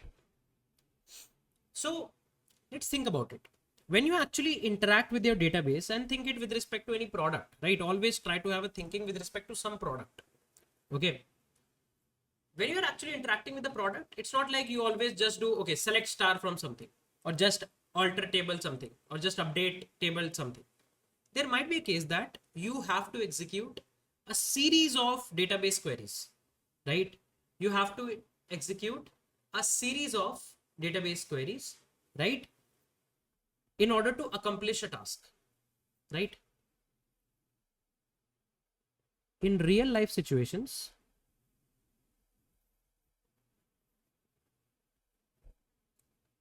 we might need to execute a series of queries. We might need to execute a series of queries in order to accomplish a task, right? In order to accomplish a task, right? And when you're actually trying to execute these series of operations, a lot of different tasks might be going on. For example, you might be reading some data. Then after you read that data, you go and update some data. Then after that, you might delete some data, and then you create another record. Then you read some record. Multiple things can happen, right? So we might do a club of CRUD operations, right? You might do a lot of CRUD operations in one go in order to achieve something specific, right? And you can actually take an example of, let's say, something like Paytm. When they have to actually make a payment from your payment wallet, right? When you have to actually make a payment from your payment wallet, then what Paytm has to do is they have to first of all check whether you have that much payment or not, that much amount of money in your wallet or not. If you have, then they are going to send that money to someone else. Once that money reaches that other person, then maybe let's say they are handling it that once the payment reaches, then only they come back and update your payment. If let's say the payment doesn't reaches and doesn't get satisfied, then they might not even deduct the payment, right? So there can be a series of operations that you can actually go and execute, right? These series of operations can execute a single unit of work based on our product, and hence these series of operations are called as database transactions, right? So whenever we will take the term transaction, from now we are not going to again and again focus on the same definition, this big definition. Whenever I will say database transaction is going to just mean one simple thing, that is some series of queries, some series of, I would say, execution statements that are going to achieve one single unit of task, some particular feature, right? So I hope the definition of database transactions is clear to everyone. Now let's talk about a few more things. Now, during the transaction, now of course transaction won't happen in like a microsecond, right? Maybe it takes a bit of milliseconds or some seconds, right? So now during the transaction execution,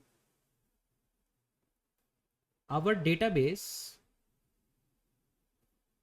might go through a lot of changes, right? There might be a lot of changes going on in different tables and everything, and can be in an inconsistent intermediate state, right? There can be an inconsistent intermediate state. Now, what do I mean when I say inconsistent intermediate state? Means that, let's say you wanted to place the order for a product. I know that once the order is placed, then my inventory items will be reduced. My payment table will be having a new record. My order table will be having a new record. If let's say the payment is done from my own wallet, from, for example, Amazon wallet, then the Amazon wallet table will be having an update, because then the total amount will be reduced. There will be at last some changes that I will expect, right? So initially those changes are not there. You start a transaction. When you start a transaction, some set of things are happening. So when the transaction is going on, you are not in your final state. You are not in the initial state. You are somewhere in between. When you're somewhere in between, that's the intermediate state. And we will consider this intermediate state inconsistent. Why we will consider this intermediate state inconsistent? Because when this transaction is happening, if somebody else tries to query my database, they will neither get the initial state data, they will nor get the final state data. They will get some intermediate data that will be changed in an instant of time, right? That's why I'm asking, that's why I'm calling it as a inconsistent intermediate state. I hope this point makes sense to everyone. Now, why do we club all of these queries together and call them a transaction? Is because if, let's say, something wrong happened, in that kind of a case, we will either consider the whole transaction or we will do not even consider a transaction, right? So we will learn about a few techniques that needs to be implemented by the databases so that our database is never in an inconsistent state. For example, let's say you started a transaction and then something went wrong. For example, your DB crashed. So a few things updated there, right? A few things updated there. Rest of the things didn't update. Then what happens? Then what happens? When you will turn up your server again, you have an inconsistent state in between. And that's not a situation that you want to be in, right? That is why it is the duty of databases, right? If they want, they can support transactional capabilities, right? They support transactional capabilities, right? And there are 4 transactional capabilities that if a data opts for, can support. And these 4 properties are referred as ACID properties. What does ACID stands for? Atomicity,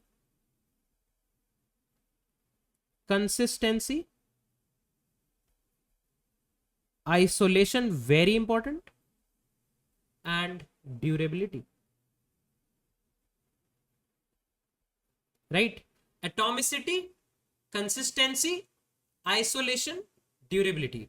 We'll talk through all of these 4, and of course we have to implement them as well, and we will try to understand how can we implement it, why are they even required, and what problems they can actually solve.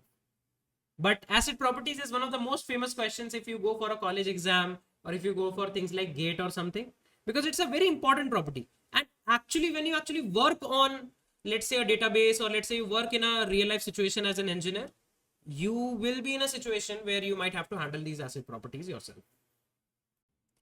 Now let's start looking at all of these properties one by one. Okay.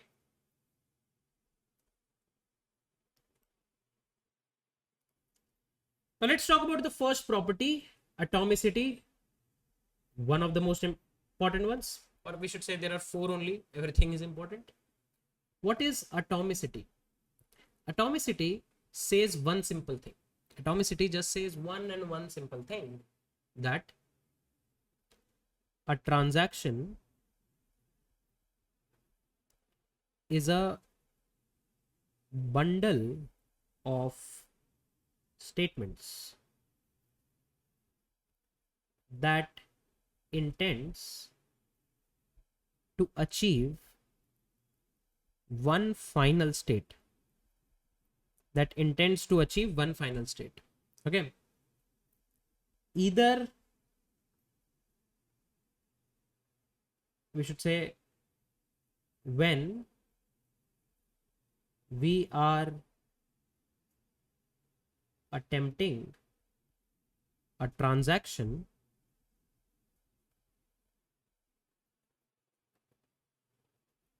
we either want to complete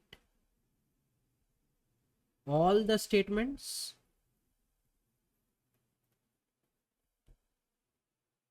or none of them. We never want an intermediate state.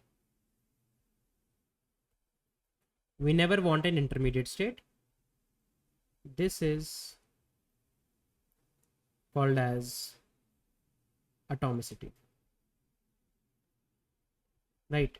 So what we are actually saying is that a transaction is a set of statements.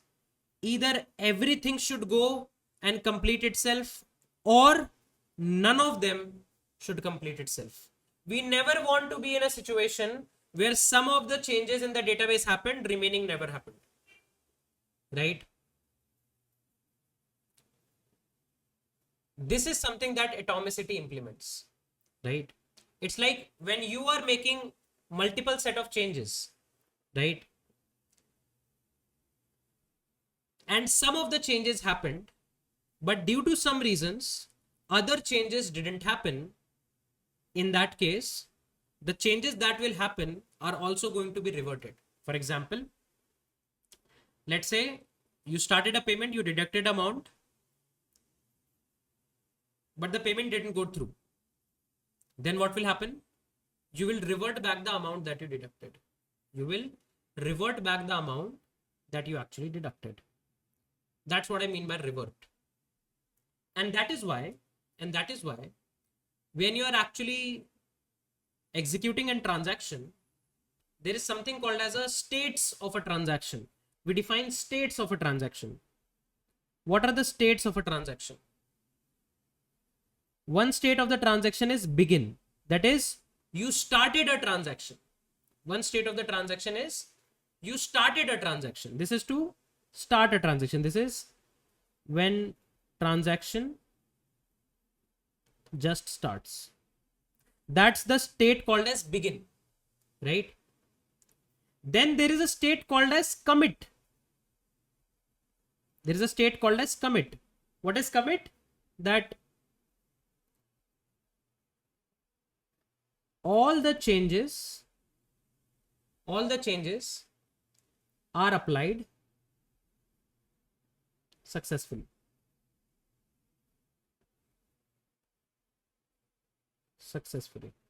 Right? Whatever changes you wanted to make, all those changes went through. Right? All your changes went through. Right? This is another state. And then there is another state called as rollback. That is, something happened in between, and then whatever changes were successful will be reverted. Right? Will be reverted. That means any of your transaction can go from a beginning state to either a committed state or either a rollback state. Right? We will never leave them in between. We are never going to leave them in between. Right? And the best part is that it is very easy to actually implement Atomicity. Right? Transactions, if your database is going to give you transaction level capabilities, that it is able to handle transactions for you, then it is going to give you mechanisms using which you can actually handle Atomicity. If something wrong happened, you can roll back. And this rollback you can even do manually. And otherwise, the database will automatically itself will also detect that this was a set of transaction that was going to happen and this didn't go through. That means we have to revert it back. Right? We will see how we will be able to implement it, but that's what the meaning of Atomicity is. Now, let's talk about consistency. What is consistency? As the word itself represents, that you want any of your data to be added or updated or modified in the same way what the tables actually, or whatever the data structure actually expects. For example, let's say if there is a primary key, then of course primary key is going to be a unique non-null value. You never want to be in a situation when you added a duplicate value, or you never want to be in a situation where you were able to add a null for it. Right? So consistency means that data stored in a DB is always valid. Data stored in a DB is always valid and in a consistent state.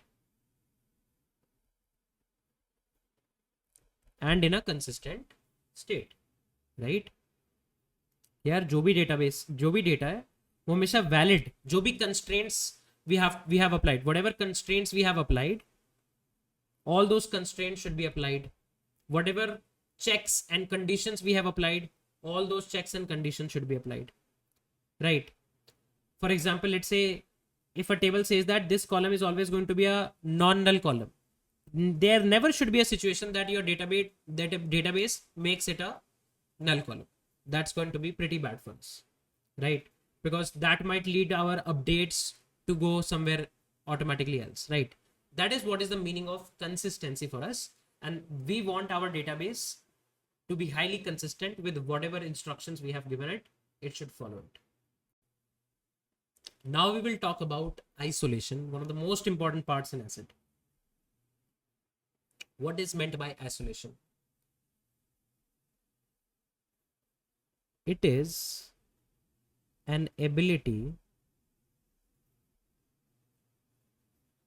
of multiple transactions. It is an ability of multiple transactions to execute without interfering with one another. That means if there are two transactions that might start parallelly, we want them to not affect each other.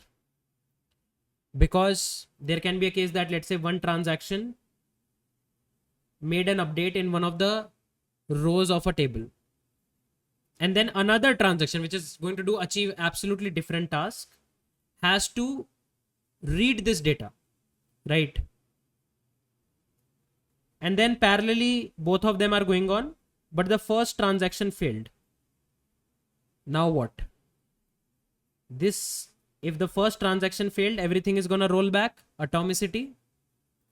But the second transaction has actually read, which is actually moved forward, has read something old which is now no more present, and hence there will be issues with this current transaction, right? I'll give you more robust cases once we start talking more deep about it, but that's what isolation is. Just think about it. Let's say there's a table. Inside that table, there is a row. Inside that row, there is a particular column. This column had a value X. I started a transaction T1 that updated this value X to Y. And then it has to do more things, which is going to take some time. Parallelly, once the update was made, then transaction 2 started, right? Then once the transaction 2 started, it read data from this particular cell. Oh, the data is Y. And then it moved forward with its own execution. But in between, we had to roll back the first transaction. If you have to roll back the first transaction, we need to revert the changes of this transaction, right? That means this cell is, again having a value X because this transaction never went through. But your transaction 2 went through and it has read a wrong data. That's problematic, right? That's problematic. Or maybe there are two transactions which are trying to update the same column of the same row, which should be applied, right? This is called as isolation.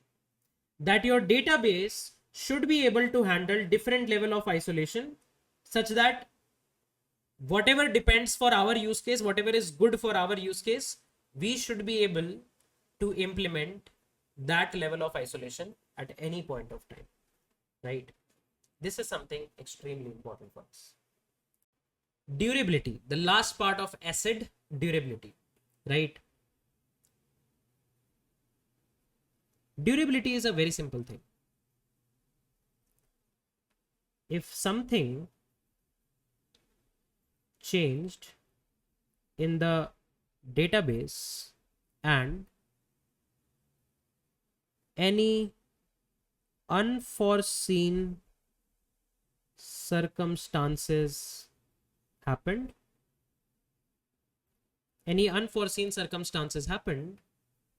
then our changes should persist, right? For example, your database crashed, or let's say the server that you deployed your database on was having a power outage. You made some changes to your database. After an hour, there was a power outage and you lost your changes. That's not we want to be in a situation in, and that's why our database should try to handle durability as well, right? So these are the 4 properties that somehow, somewhat, we want our databases to either handle automatically, or if they require any of the manual intervention from our side, we will definitely help them to achieve that. So now we know that what is a transaction, at least on a Uber level and on a basic level, we know that what is a transaction, right? It is going to be a sequence of one or more operations, maybe some SQL queries that are going to be performed on a database, right? For example, if you have to transfer money from one person to other person, you have to first of all check the person A has that much amount of money or not. Then you have to transfer that money from person A to person B, make an update to person B's data, then make an update to person A's data, and then when everything is done, then you'll say, oh, I completed one transaction, right? So if you take a look at more formal definition of a transaction, it is nothing but it is a sequence of read and write operations that are going to occur. If technically we see CRUD, CRUD is what? There is a read operation, and everything in CUD, that is create, update, delete. All of these are write operations. Right? So transactions are nothing but a set of read and write operations, right? They're just a set of read and write operations. So what happens is, if you see the state of transactions, your transactions start with a beginning state. Then there is an intermediate state that we call as active. Now from this active state,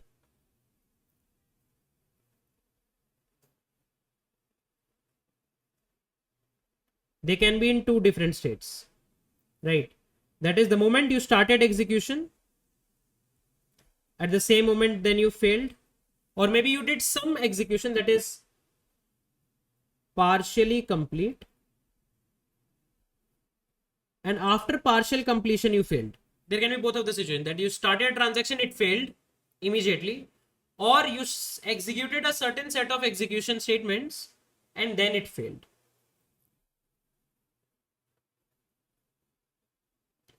From your partial completion, you can actually go to the final completion state, that is a committed state,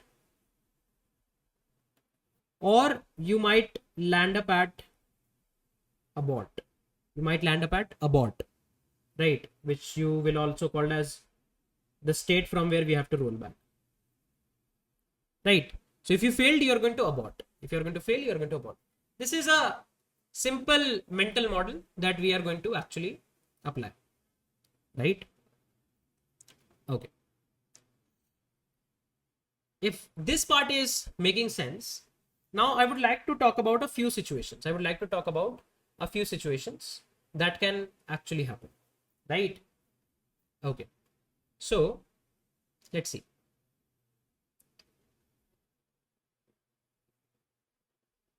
Now we are going to see that, let's say there are 2 persons, person A and person B, right? Both of them are going to, let's say, transact some money. Let's say by default, person A is having 1000 rupees in their bank account. Person B is having 1000 rupees in their bank account, right? What do we want is, we want to transfer some money from person A to person B. We want to transfer some money from person A to person B. That means after some time, person A's money will reduce and person B's money will increase. And we are going to see that what all things can go sideways in this kind of a situation. Now, this is one operation that we want to happen. Apart from that, what we want is both of the bank accounts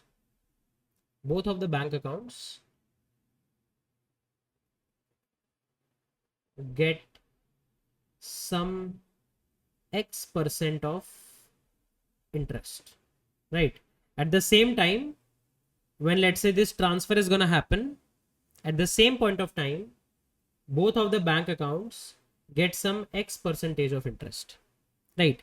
These are the two operations that may or may not happen parallelly. You have to think about what all things can go wrong in this kind of a situation. Let's try to see what things can happen, right? Let's think about it. What we actually want finally. So there is a user A. They have got 1000 rupees in their bank account.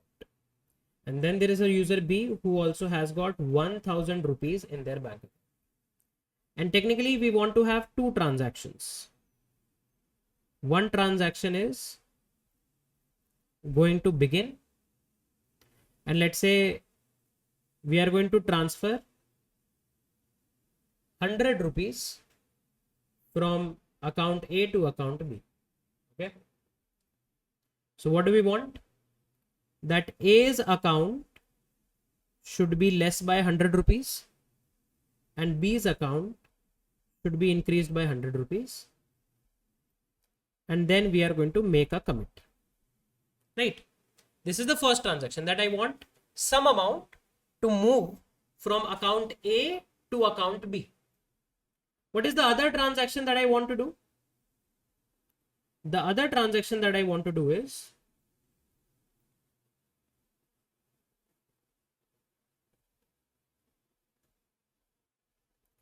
I want to give 6% of interest to both of the bank accounts. If you give 6% of interest to both of the bank accounts, you will end up at what? A into 1.06 and B's account will land up at B into 1.06, right? If you give 6% of interest, that means your money increased by 6%. And let's say both of the things are going to happen in very near, I would say, time instances, right? Now we have to see that what can be different possibilities of T1 and T2. And there can be many different possibilities. There can be many different outcomes, right? Right? But we are sure about one thing. We are sure about one thing, that even if A transfers 100 rupees to B, even if A transfers 100 rupees to B, can I say total money in the system is still 2000 rupees only? Even if A transfers money to B, or I should say 100 rupees money to B, still the total money in the system is 2000 rupees. This is pretty simple to understand, right? Just think about it. If there is a bank, there are only two customers in the bank. Both of the customers have got just 1000 rupees in their accounts. One person transfers 100 rupees from one account to other account. Can I say the total money in the bank still remains 2000 rupees? Doesn't matter what moved from where, right? And if we give 6% interest,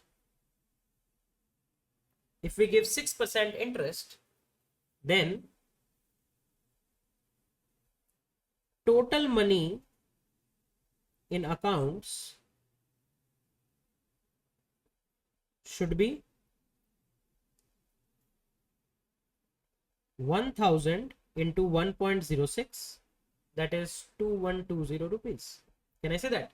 That let's say if this transaction never happened, then also total money is 2000. If this transaction happened, then also total money is 2000. If the bank is going to give 6% interest to both of the accounts, that means on total 2000 rupees, the bank is going to give us 6% interest. So the final sum of the money in all of the bank accounts should be definitely be 2120 rupees. Nothing more than that, nothing less than that. Once the bank manually credits 6% of interest. This is something that we have to start with. That never ever it should happen that we'll end up in a situation which is other than this. That's not something that we want. Now let's think about it. Let's consider two different situations. Let's say A was having 1000 rupees. In another situation also, A was having 1000 rupees. B was also having 1000 rupees. B was also having 1000 rupees. Case 1, case 2. A transfers 100 rupees to B. So A got 900 rupees. B got 1100 rupees. In the other case, A transfers 10 rupees. So A is left with 990. B increases with 1010. Can I say here as well? If A gets a 6% interest, so 900 into 1.06 is 954. And if B gets a 6% interest, so 1100 into 1.06 is 1166. And if you add both of them, that is 1166 plus 954, you get 2120, right? And in the other situation, when A has 990 rupees in the account and got 6% interest, they got 1049 rupees. And when B is having 1010 and B also got 6% interest, right? Sorry, I guess I made some mistake. 1 second. 990 into 1.06 is 1049.4. 1049.4, right? And you have 1010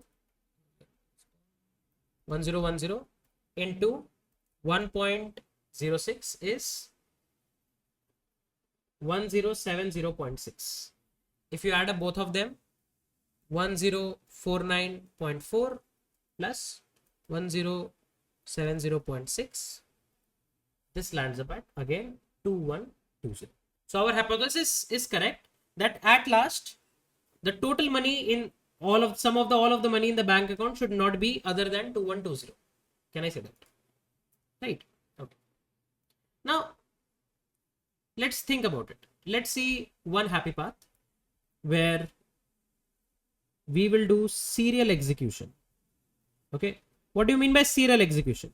Serial execution says that when one transaction goes through, then only the other transaction starts.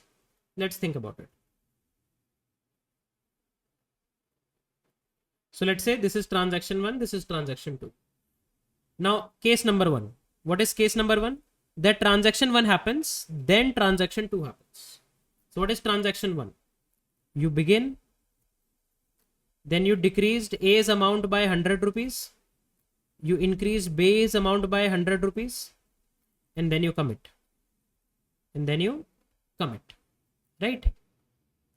Now, what is the amount in A? It is 900. What is the amount in B? This is 1100. That was the situation here.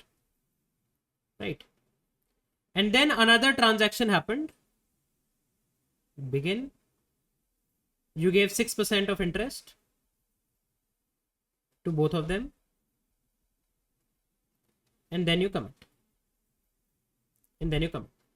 So now 6% interest on 900 rupees, we have already calculated is 954. And 600 on 1000 rupees, sorry, 1100 rupees is 1166, right?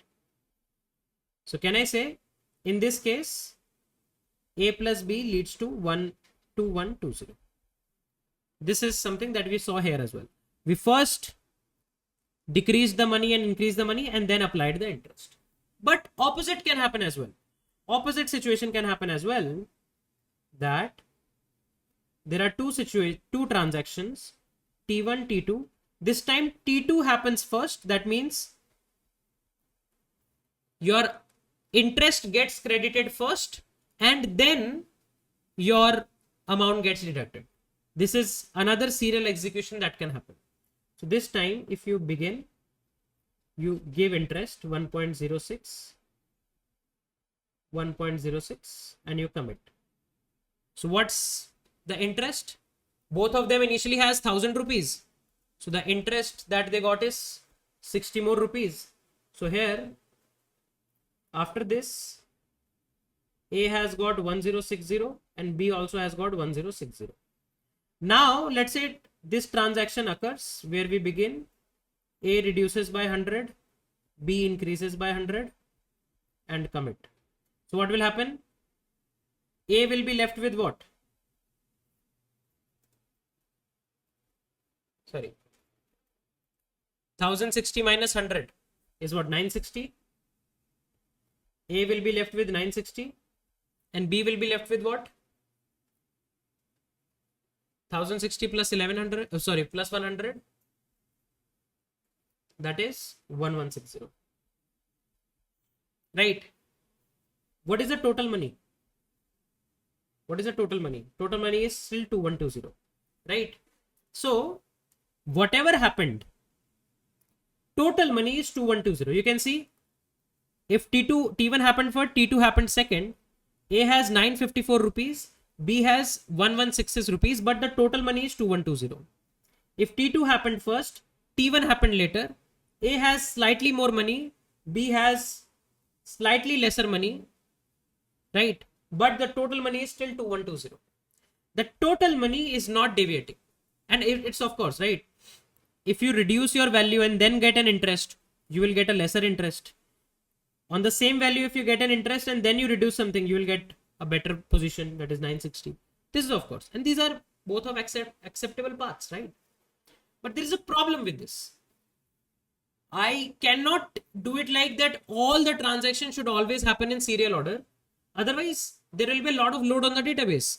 Database has the capability to execute transactions parallelly, but we will manually restrict them, and hence we will lose on a lot of performance, right? The problem is of performance. Otherwise, what will happen? No usage of CPU multi-cores,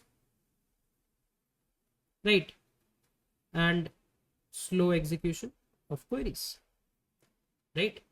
That means we want some kind of interleaving that should happen. That means some kind of parallelism should exist, right?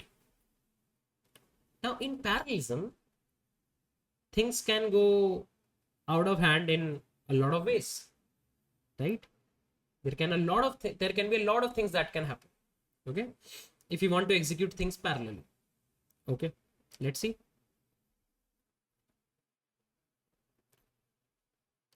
Let's say this is transaction T1, this is transaction T2.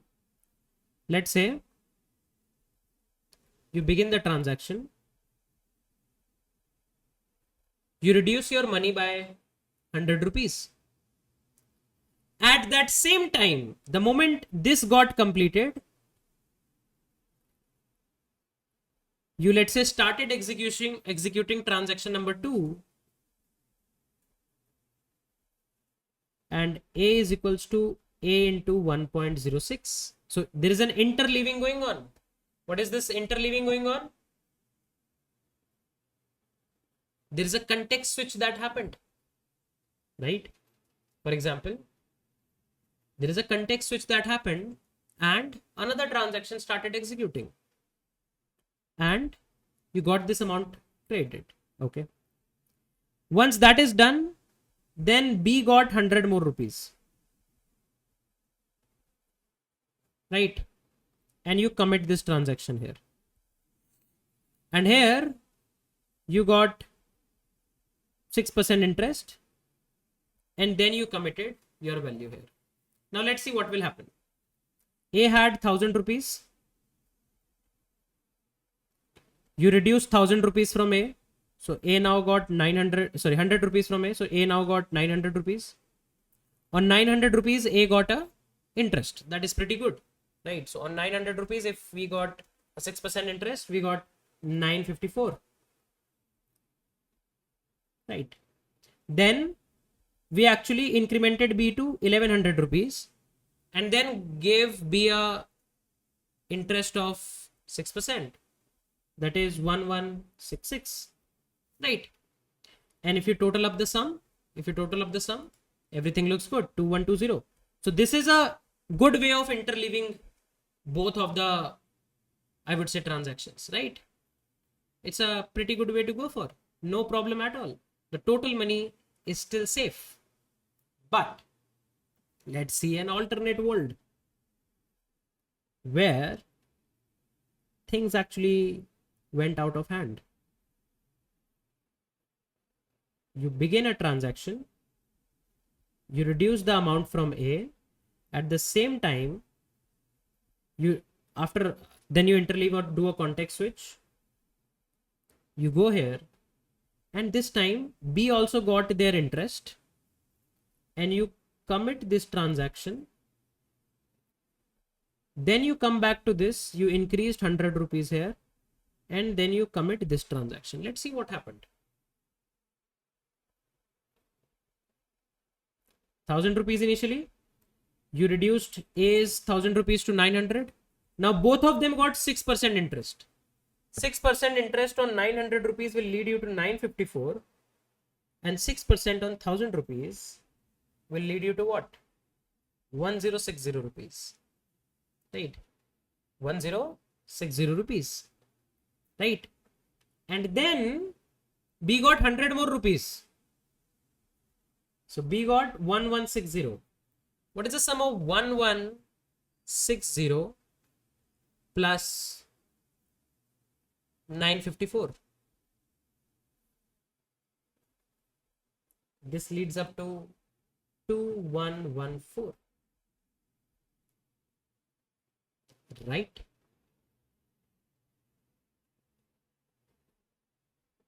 And if we carefully see, let's confirm the calculation. You can even confirm the calculation once, right? So both of them had 1000 rupees. Here we go, 1000.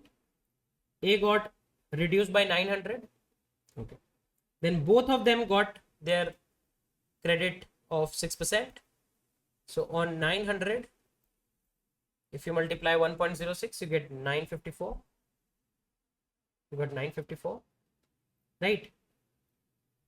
And on 1000 rupees, if you got 6%, you got 1060.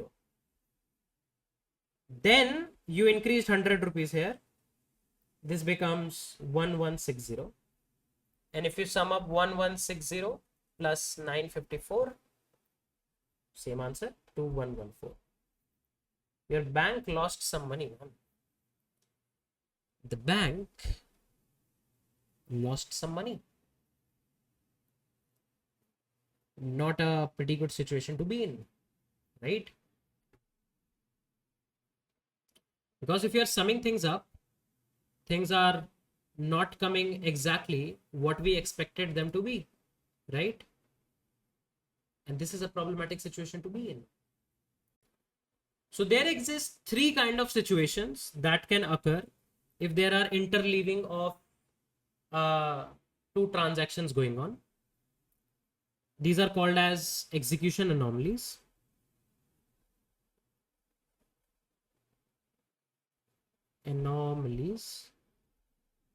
First anomaly is read-write conflict. Second anomaly is write-read conflict. Third anomaly is write-write conflict. Read-write conflict, write-read conflict, and write-write conflict. Let's talk about them. read write conflict. What's a read write conflict? Let's say there was a transaction T1, T2. This transaction read some data. Let's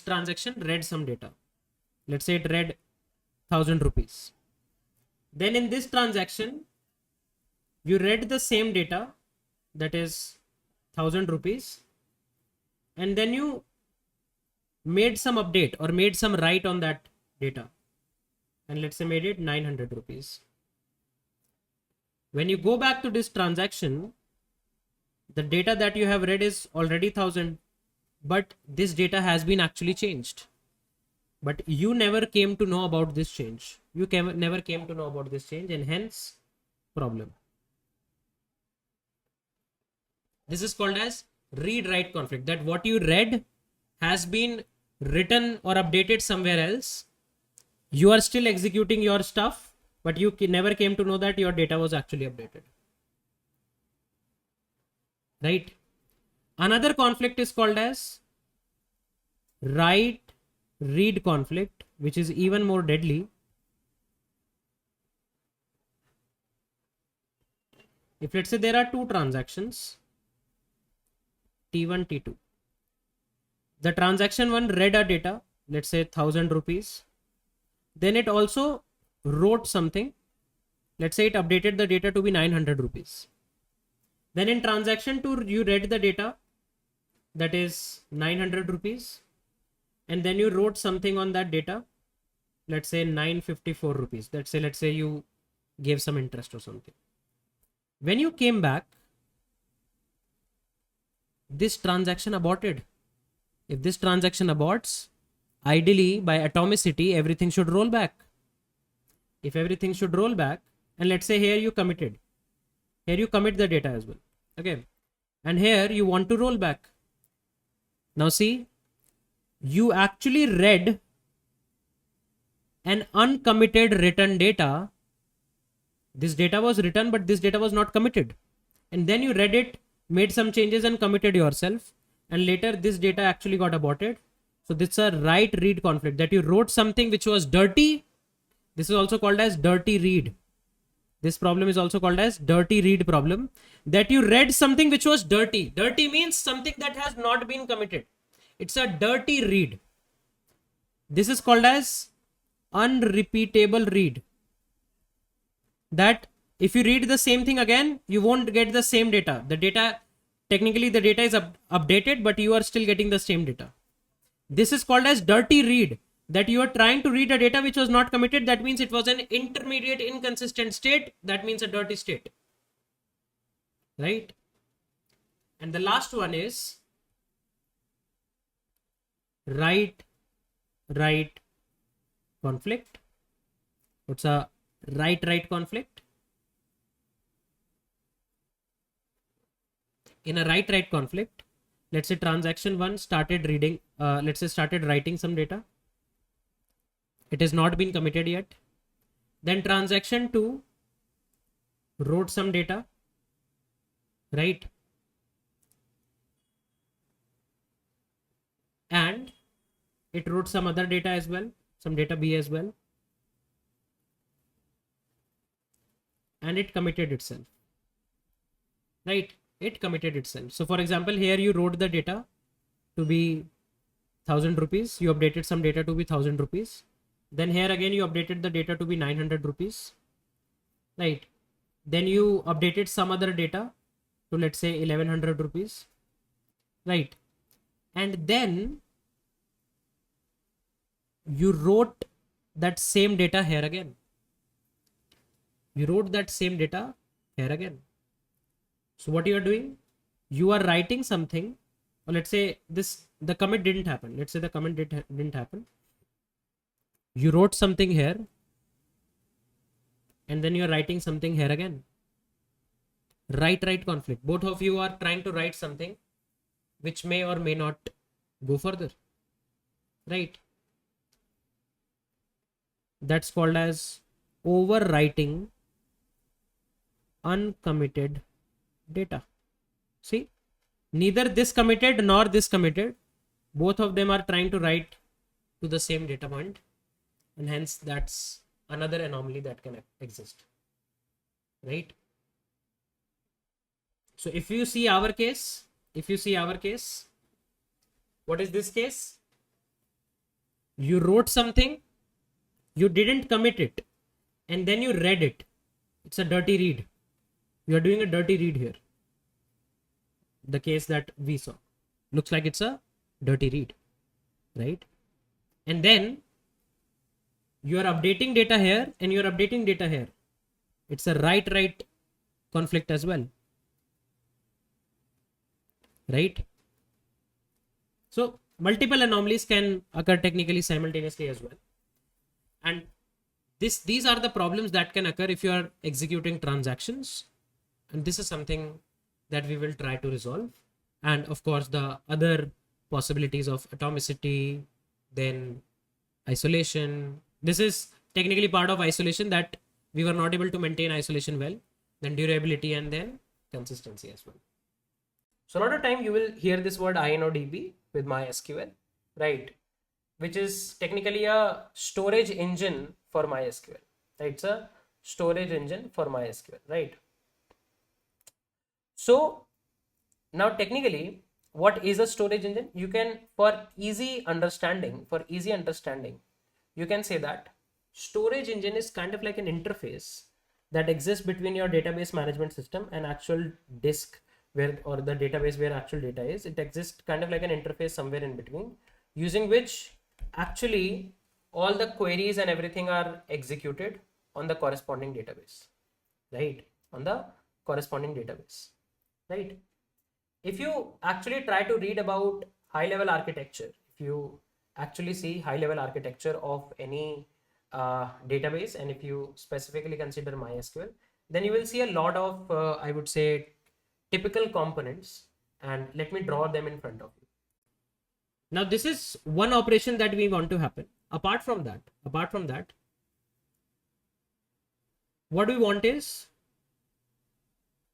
both of the bank accounts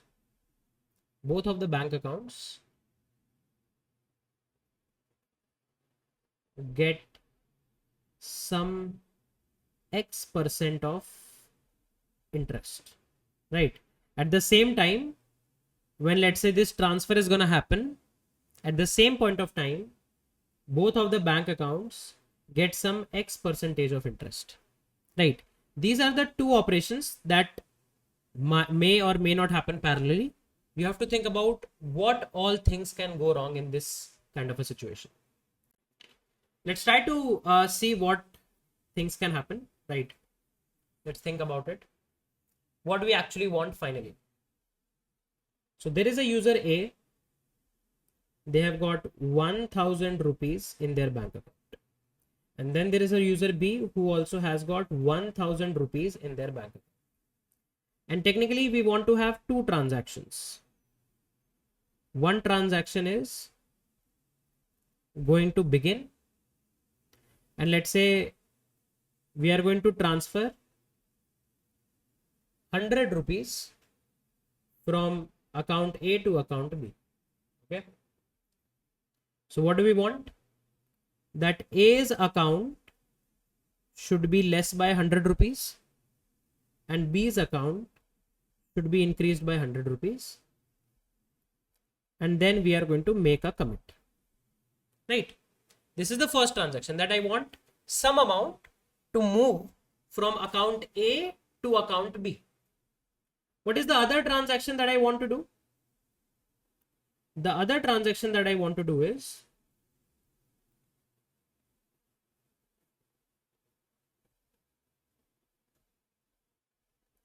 I want to give 6% of interest to both of the bank accounts. If you give 6% of interest to both of the bank accounts, you will end up at what?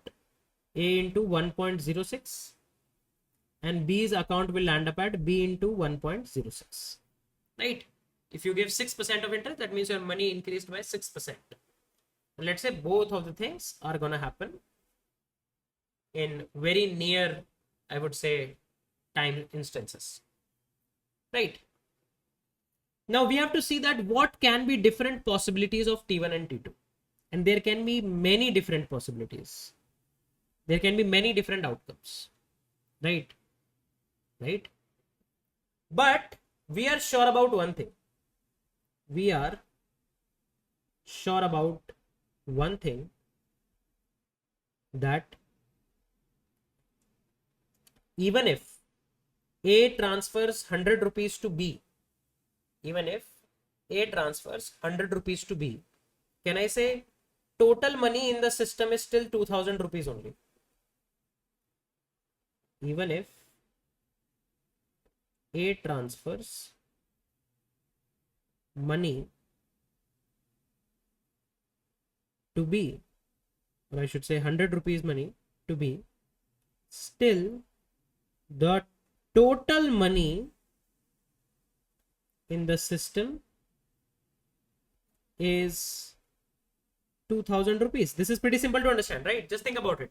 If there is a bank, there are only two customers in the bank. Both of the customers have got just 1000 rupees in their accounts. One person transfers 100 rupees from one account to other account. Can I say the total money in the bank still remains 2000 rupees? Doesn't matter what moved from where, right? And if we give 6% interest,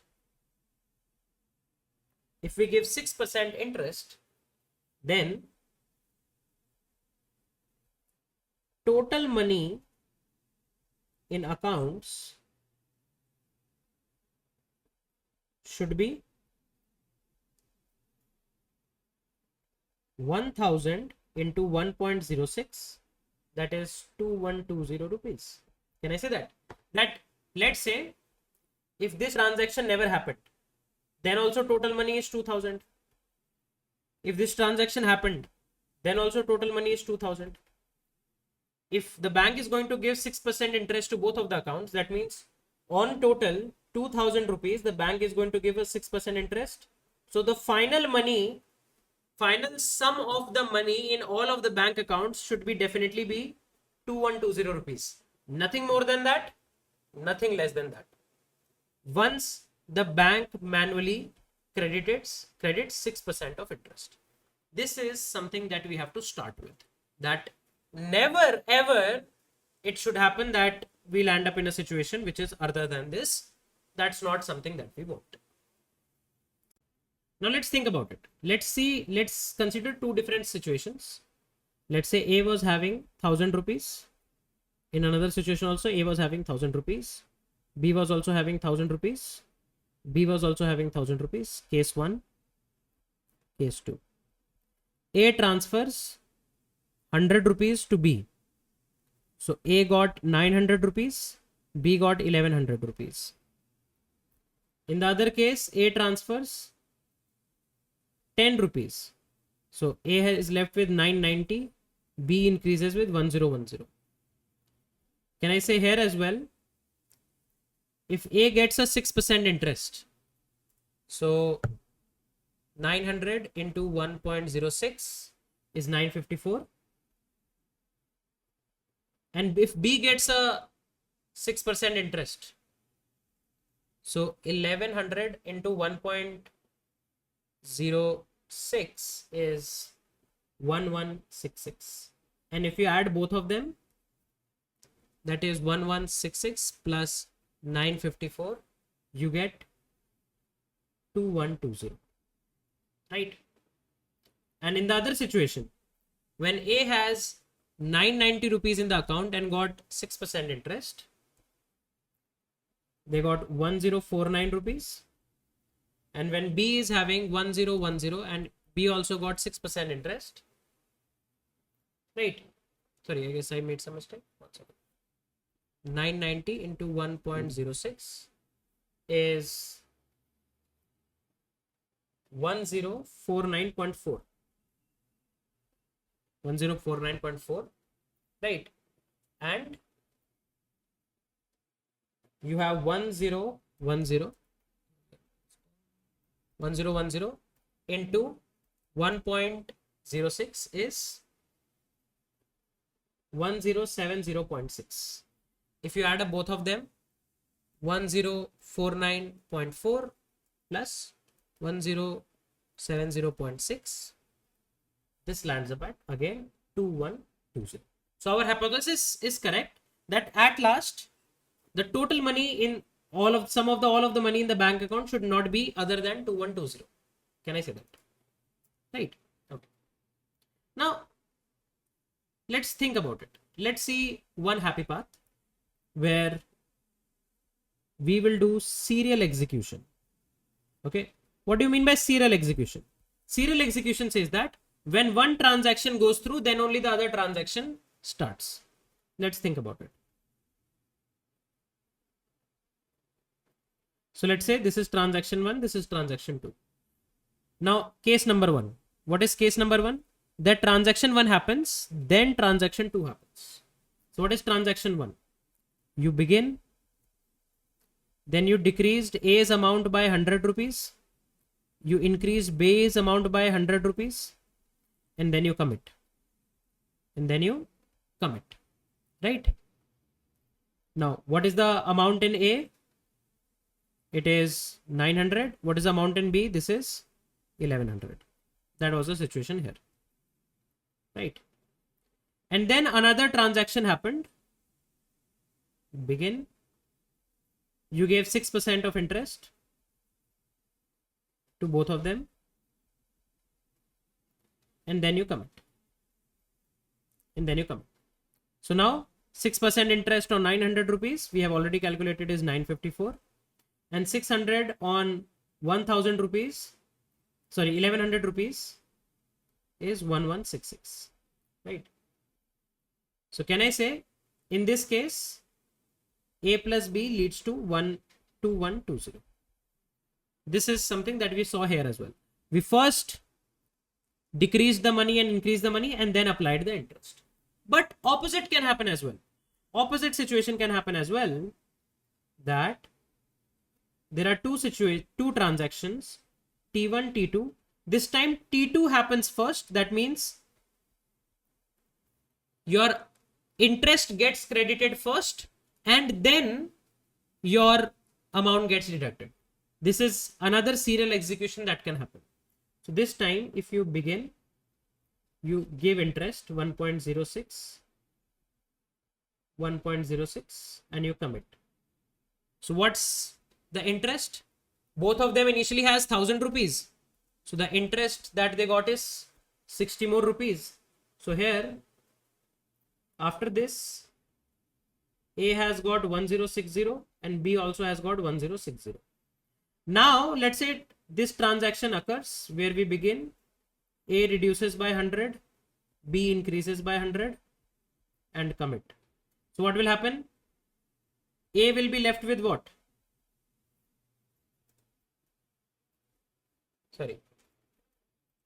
1060 minus 100 is what? 960. A will be left with 960 and B will be left with what? 1060 plus 1100, plus 100. That is 1160. Right? What is the total money? Total money is still 2120. Right? So, whatever happened, total money is 2120. You can see if T1 happened first, T2 happened second, A has 954 rupees, B has 1166 rupees, but the total money is 2120. If T2 happened first, T1 happened later, A has slightly more money, B has slightly lesser money, right? But the total money is still 2120. The total money is not deviating. And it's of course, right? If you reduce your value and then get an interest, you will get a lesser interest. On the same value, if you get an interest and then you reduce something, you will get a better position, that is 960. This is of course, and these are both of acceptable paths, right? But there is a problem with this. I cannot do it like that all the transactions should always happen in serial order. Otherwise, there will be a lot of load on the database. Database has the capability to execute transactions parallelly, but we will manually restrict them and hence we will lose on a lot of performance, right? The problem is of performance. Otherwise, what will happen? No usage of CPU multicores, right? And slow execution of queries, right? That means we want some kind of interleaving that should happen. That means some kind of parallelism should exist, right? Now, in parallelism, things can go out of hand in a lot of ways, right? There can be a lot of things that can happen. Okay, if you want to execute things parallelly. Okay, let's see.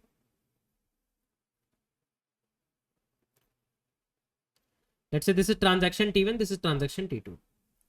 Let's say you begin the transaction, you reduce your money by 100 rupees. At that same time, the moment this got completed, you, let's say, started executing transaction number 2, and A is equals to A into 1.06. So there is an interleaving going on. What is this interleaving going on? There is a context switch that happened, right? For example, there is a context switch that happened and another transaction started executing and you got this amount credited. Okay. Once that is done, then B got 100 more rupees, right? And you commit this transaction here. And here you got 6% interest and then you committed your value here. Now let's see what will happen. A had 1000 rupees. You reduced 1000 rupees from A. So A now got 100 rupees from A. So A now got 900 rupees. On 900 rupees, A got a interest. That is pretty good, right? So on 900 rupees, if we got a 6% interest, we got 954, right? Then we actually incremented B to 1100 rupees and then gave B a interest of 6%. That is 1166, right? And if you total up the sum, everything looks good, 2120. So this is a good way of interleaving both of the, I would say, transactions, right? It's a pretty good way to go for. No problem at all. The total money is still safe. But let's see an alternate world where things actually went out of hand. You begin a transaction, you reduce the amount from A, at the same time, then you interleave or do a context switch. You go here, and this time B also got their interest, and you commit this transaction. Then you come back to this, you increased 100 rupees here, and then you commit this transaction. Let's see what happened. 1000 rupees initially, you reduced A's 1000 rupees to 900. Now both of them got 6% interest. 6% interest on 900 rupees will lead you to 954, and 6% on 1000 rupees will lead you to what? 1060 rupees, right? 1060 rupees, right? And then B got 100 more rupees. So B got 1160. What is the sum of 1160 plus 954? This leads up to 2114, right?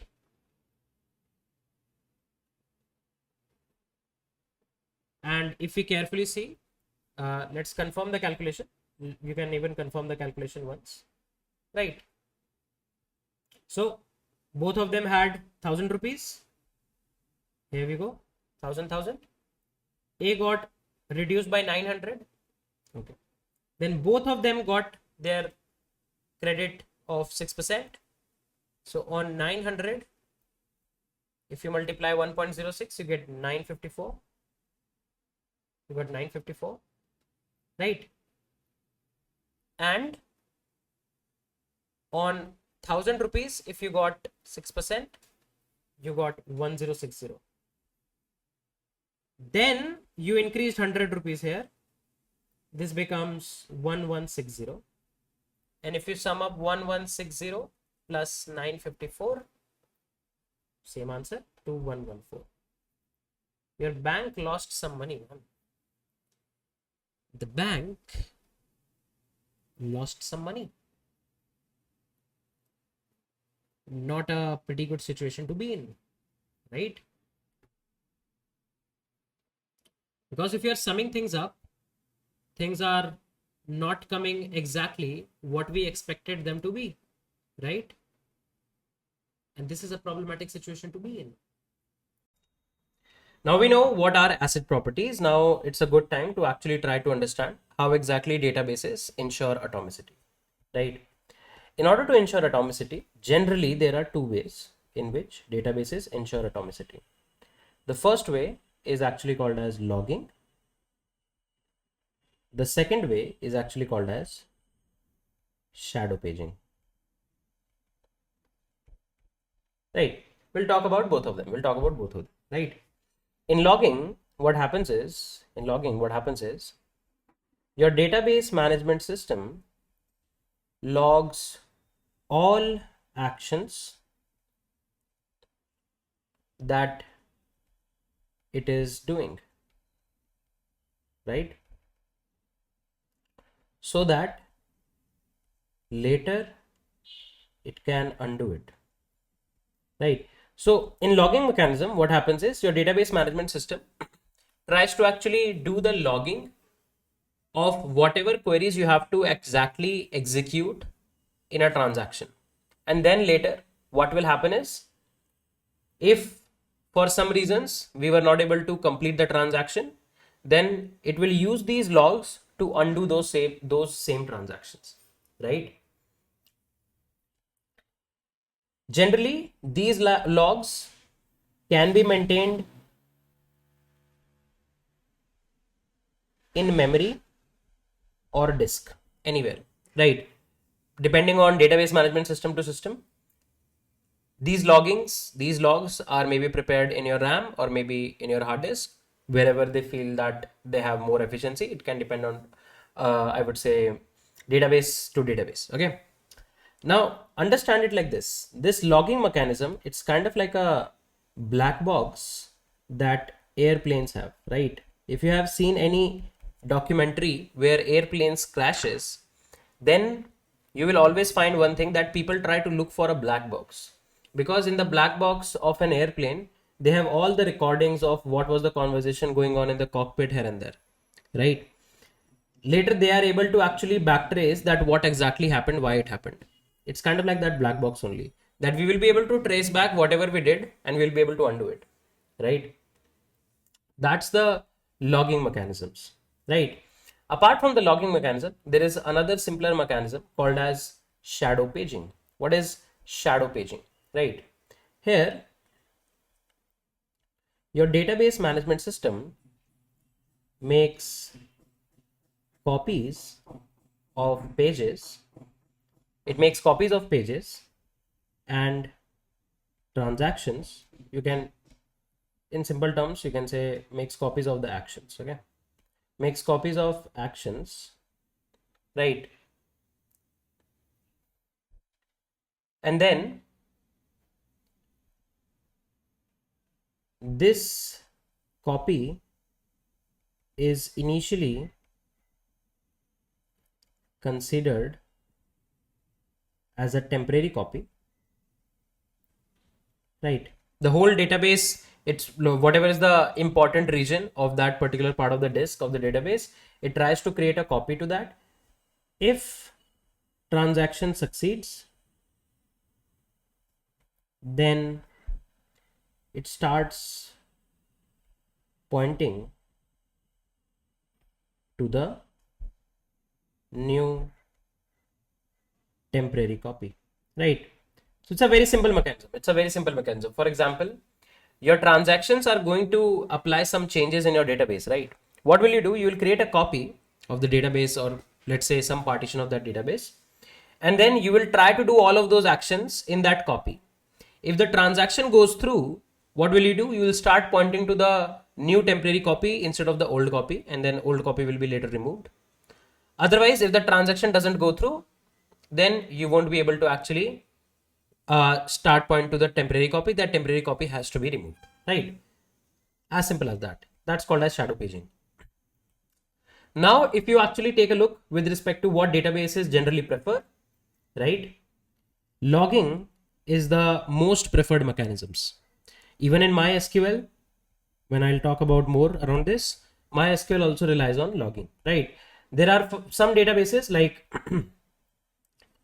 CouchDB, right?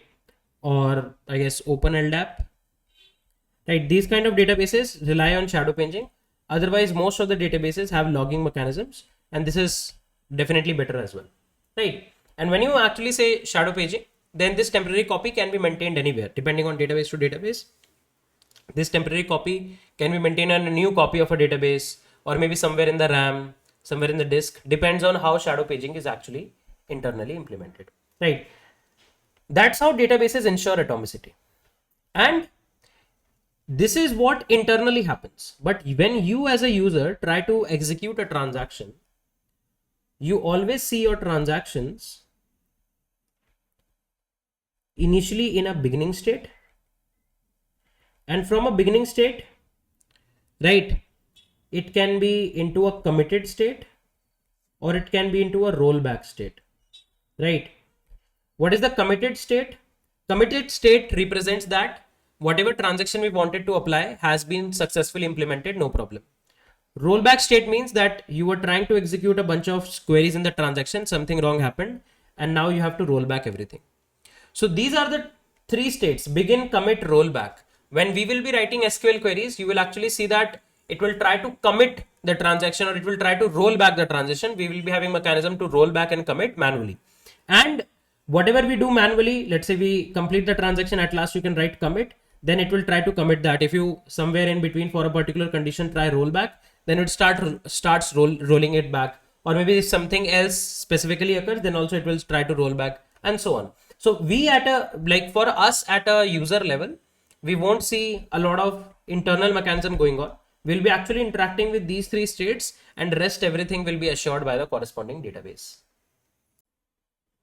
Now, if you see Atomicity for MySQL, right?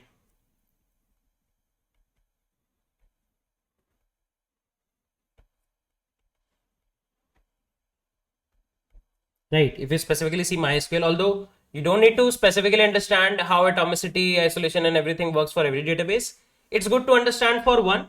A lot of time people don't even try to understand that, and they just use the capabilities. There is also no problem in that until unless you are very curious to understand a lot of things, right? So what happens is, after each commit or rollback, database remains in a consistent state, right? So MySQL ensures that whatever happened, either committing happened or rollback happened, doesn't matter. Overall consistency of the database should be maintained, right? If commit happened, then changes should reflect. If rollback happened, then changes should not reflect, right? So how this rollbacks work is, like, if we try to understand, in order to handle rollbacks. Now, if you technically see, the more technically challenging part is to handle rollbacks only, right? Committing is like you keep on executing the queries, everything went good, you are in a happy path. That's pretty simple, right? Rollback is something that is gonna be a bit more challenging, right? Now, in order to handle rollback, there are mechanisms involved called as undo log and redo log. Now, one thing that you need to carefully understand is that MySQL also depends on logging mechanisms, right? So it will also prepare logs for your transaction and then use these logs to roll back or commit whatever it want to do. But first, let's try to understand undo log and redo log. Undo log. What's undo log? Okay. This log contains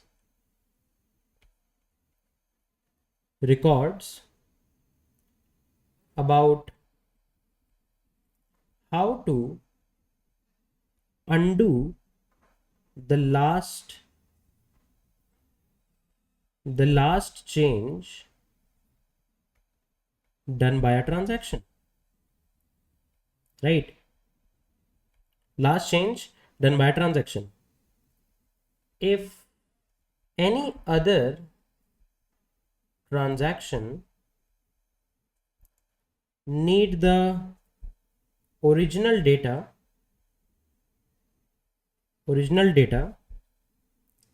as a part of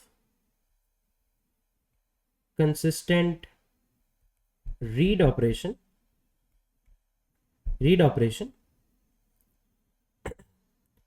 the unmodified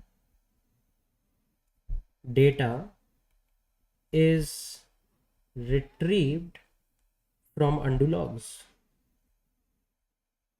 right? So what undo logs are? Undo logs actually maintain that, let's say if you updated a particular row. Now in undo log, what it will maintain that how will you undo this particular query. That if they updated with a new value, then technically you need to update it with the old value. If you want to undo a update change, you have to update it with the old value. If something got inserted, its undo will be something got deleted and so on, right? That's the undo log that MySQL internally maintains. Okay. Apart from that, there is something called as the redo log. What is redo log? By definition,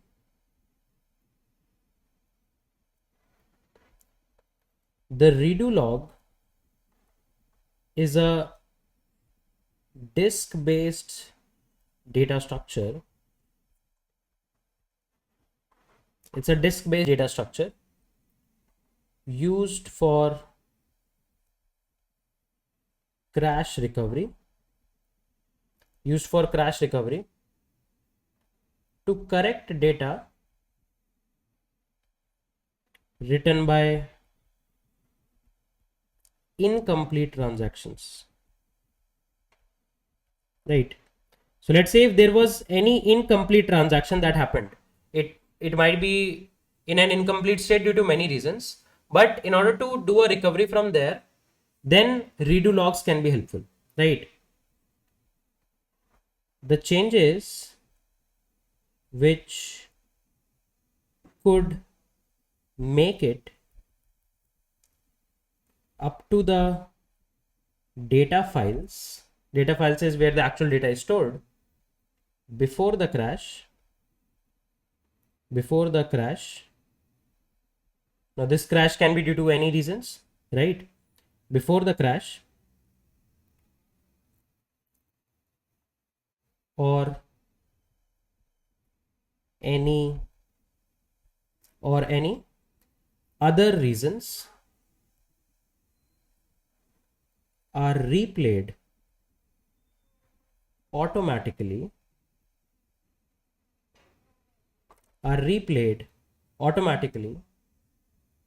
during restart of server after crash,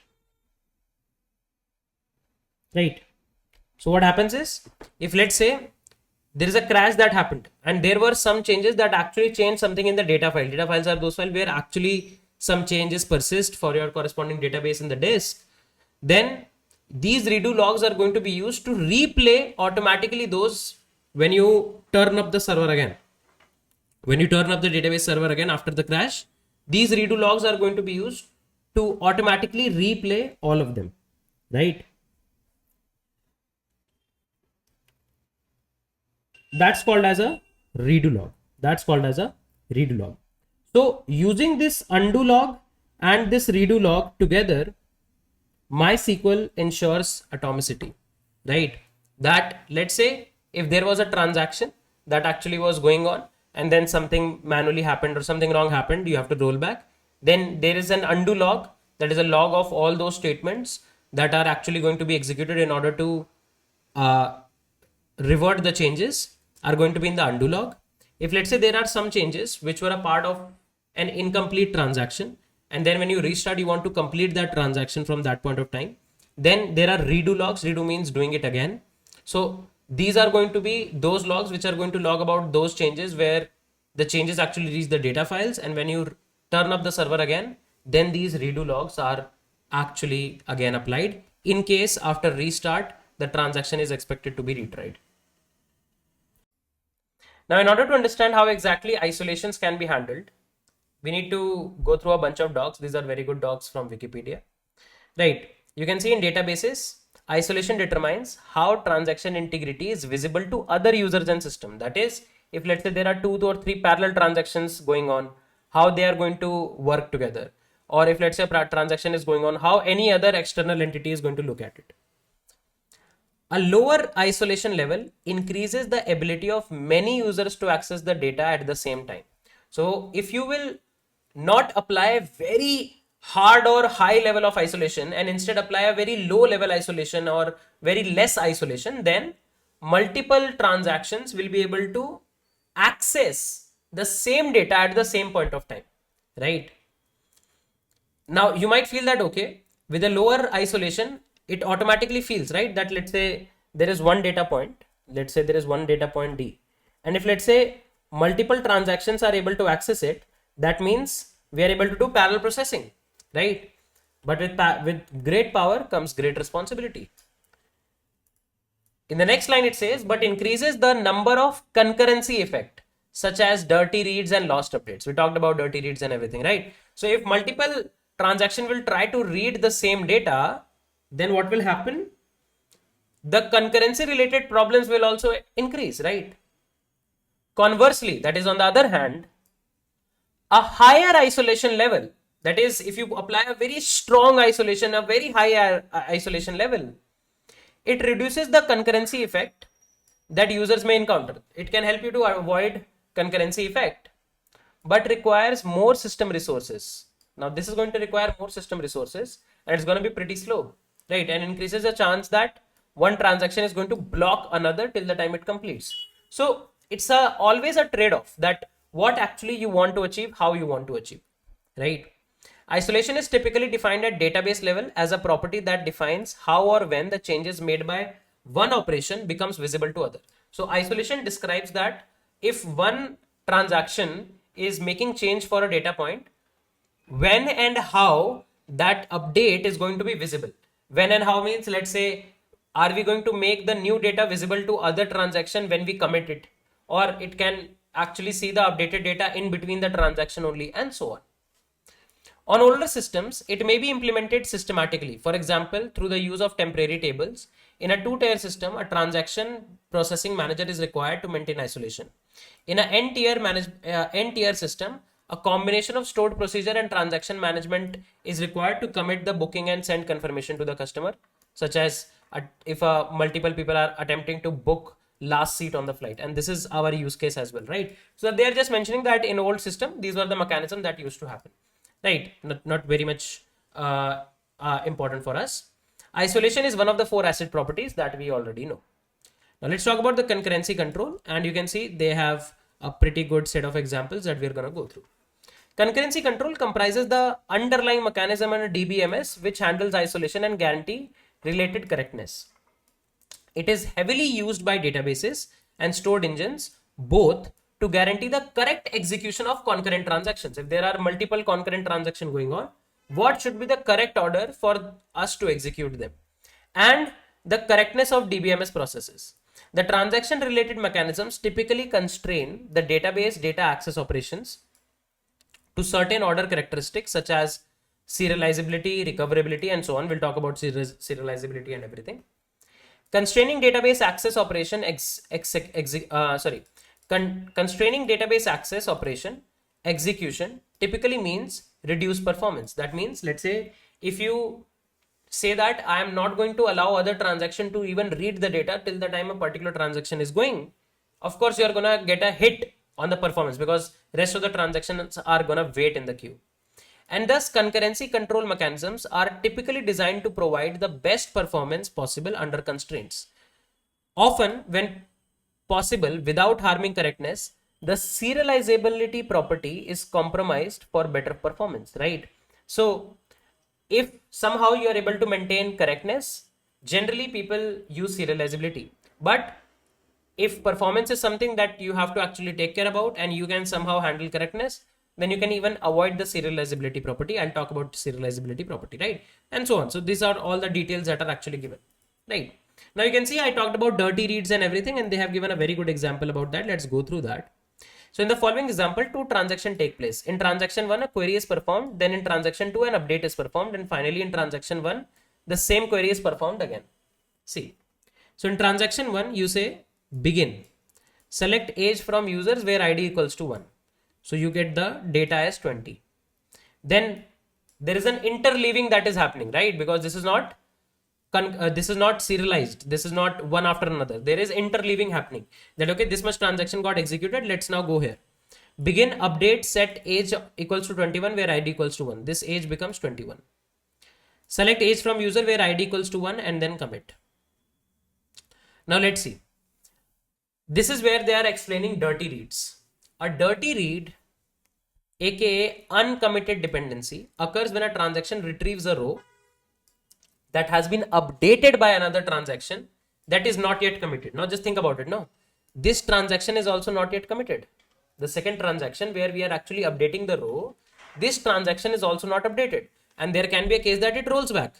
This change never persists. But you read the data from an uncommitted transaction and you committed yourself. That's a dirty read, right? You are reading something that's not going to persist, right? That's called as dirty read. Now there are something called as non-repeatable reads. So let's see what is non-repeatable reads. A non-repeatable read occurs when a transaction retrieves a row twice and that row has been updated by another transaction that is committed in between. Now just think about it. Same situation, but this time the second transaction which was actually updating the row has been committed. So you, in a single transaction, you played with the same value twice and you are going to get two different values. You're going to get two different values. That's called as non-repeatable reads. If you remember,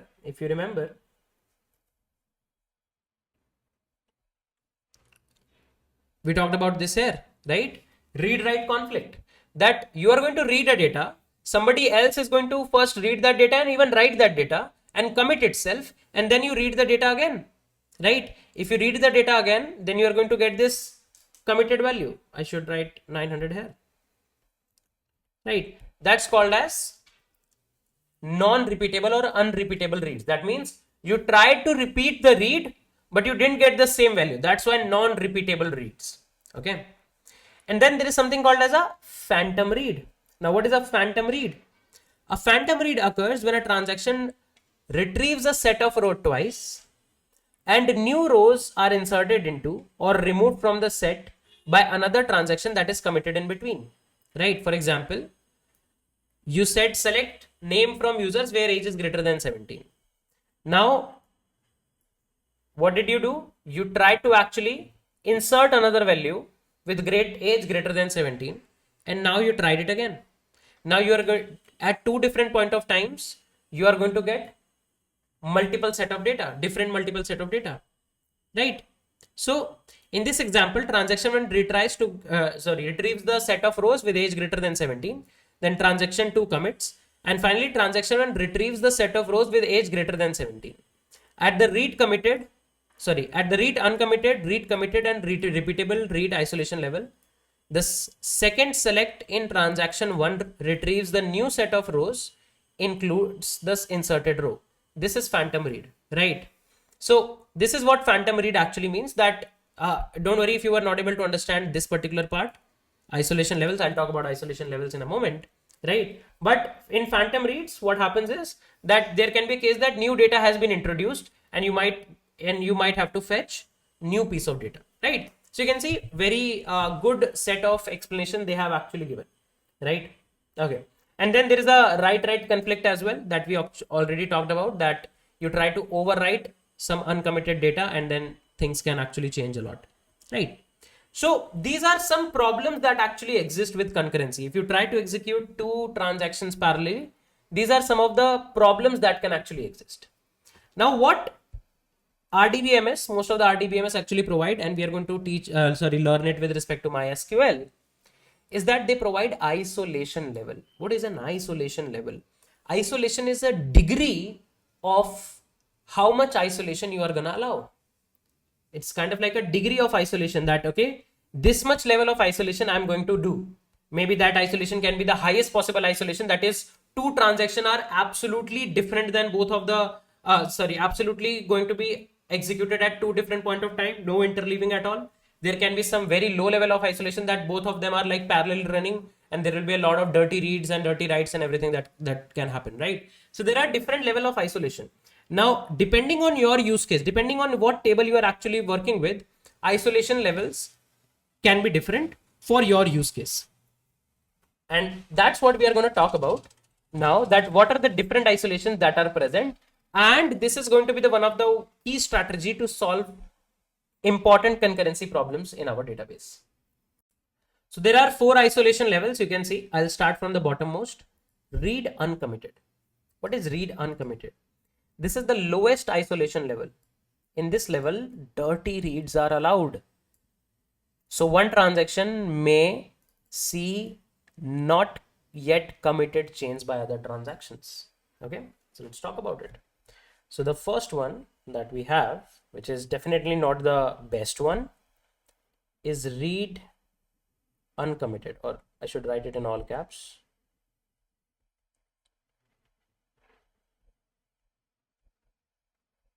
Right, read uncommitted. Now what's read uncommitted? There is almost no isolation here, right? This particular isolation level almost does nothing for us. Okay,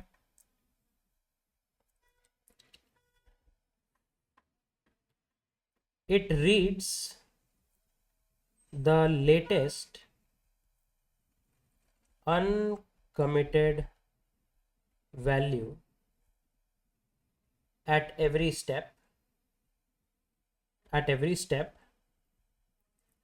that can be updated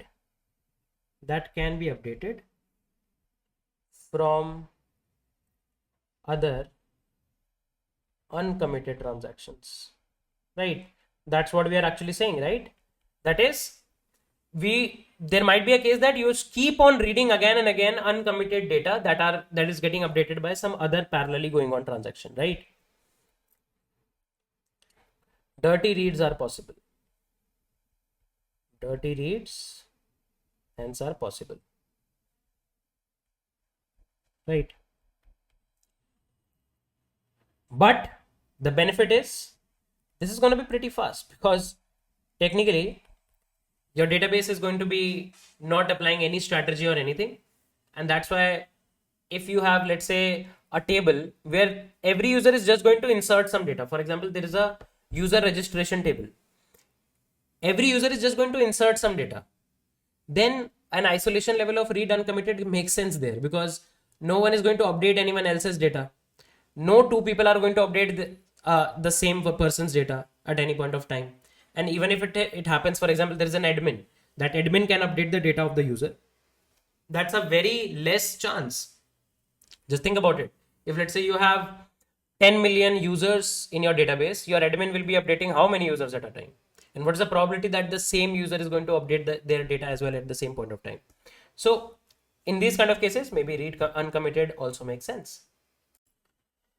If we go one level up, we see another isolation level, read committed, right? What is this?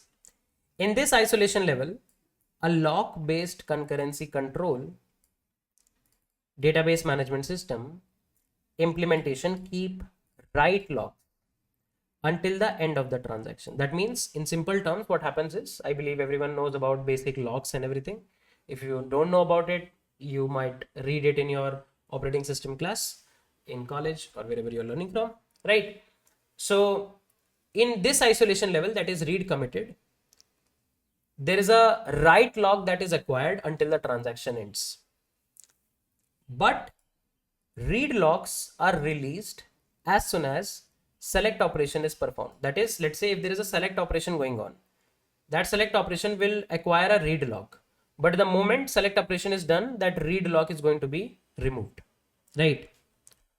So the non-repeatable reads phenomena can occur in this isolation level. And what was non-repeatable reads? This was non-repeatable reads. That is, somebody queried something, then somebody else updated it and committed it, and we query it again, and the data has been changed. And why is this happening? Why is this happening? Because we are only taking a lock on write. We are not taking lock forever for read. Read lock is only going to be there when there is a select statement going on. Now, very technical here. Let's put it in simple words. Read committed is an isolation level that guarantees that any data read is committed at the moment it is read. That means if somebody is reading a data, they will never read uncommitted data. Where we were reading uncommitted data? In this read uncommitted, because here we can have transactions that have uncommitted data and we are able to read it. Now read committed will ensure that, don't worry, dirty reads will never happen. Why? Because we will never allow someone to read uncommitted data, right? It simply restricts the reader from seeing any intermediate uncommitted dirty read. It makes no promise, however, or whatsoever, that if the transaction reissues the read, it will find the same data. That means, let's say if the transaction read something and other transaction has updated it and committed it itself, and if you read it again, there is no surety that you will not see updated value or if you will see same value, right? So read uncommitted, that is the problem of non-repeatable reads, can definitely occur there, right? So let's talk about it. Let's talk about it.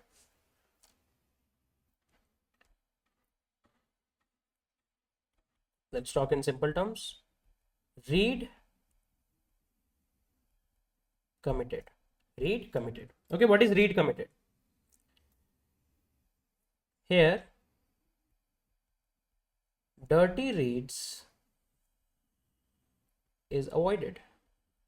You won't be getting dirty reads. And what is dirty reads? That you are reading a data which is not yet committed by other transaction but just updated by the other transaction. Okay.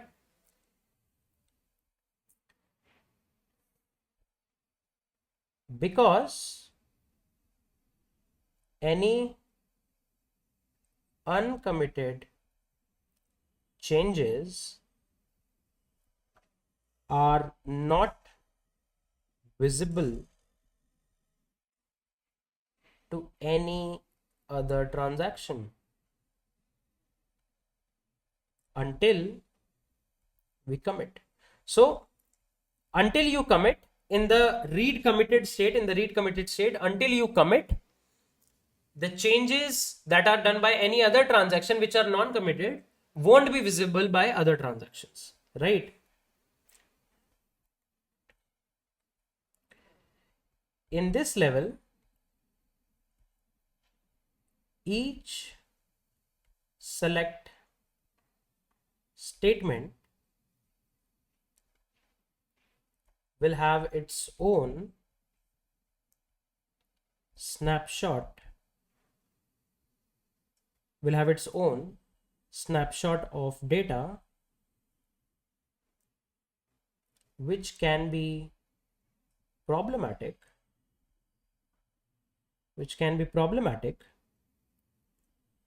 if we execute same select again, right? Because some other transaction might commit an update, and we will see new data in the second select. New data in the second select, and that's problematic, right? Just think about it. We assume that one transaction is one whole entity altogether, and if there are two select statements, if there are two select statements that we are going to actually execute one after another, we expect both of them to actually give us same value until or unless we have done an update in the same transaction. If you do an update in the same transaction, of course two select statements won't show you the same data. But if we are not doing any update in our own transaction and some other transaction is making an update, then inside this read committed state or isolation level, you will be safe with dirty reads, but you won't be safe with non-repeatable reads. That's actually here, right? You won't be safe from this, but still this isolation level can be good, right? In case you want to, at any point of time, at any cost, avoid dirty reads, this is going to be a good alternative to go for. Repeatable reads. In this isolation level, a lock-based concurrency control DBMS implementation keeps read and write locks until the end of the transaction. So here in repeatable reads, what happens is you keep both read lock as well as write lock until the point the transaction ends. However, range locks are not managed, so phantom reads can occur. Range lock means you are not going to put a lock on a range of rows, right?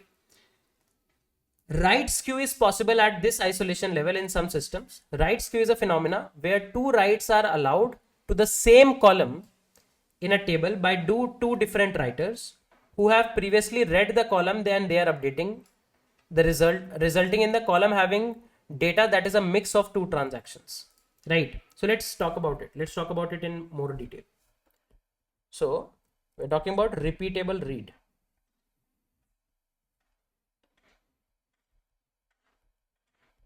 Repeatable read.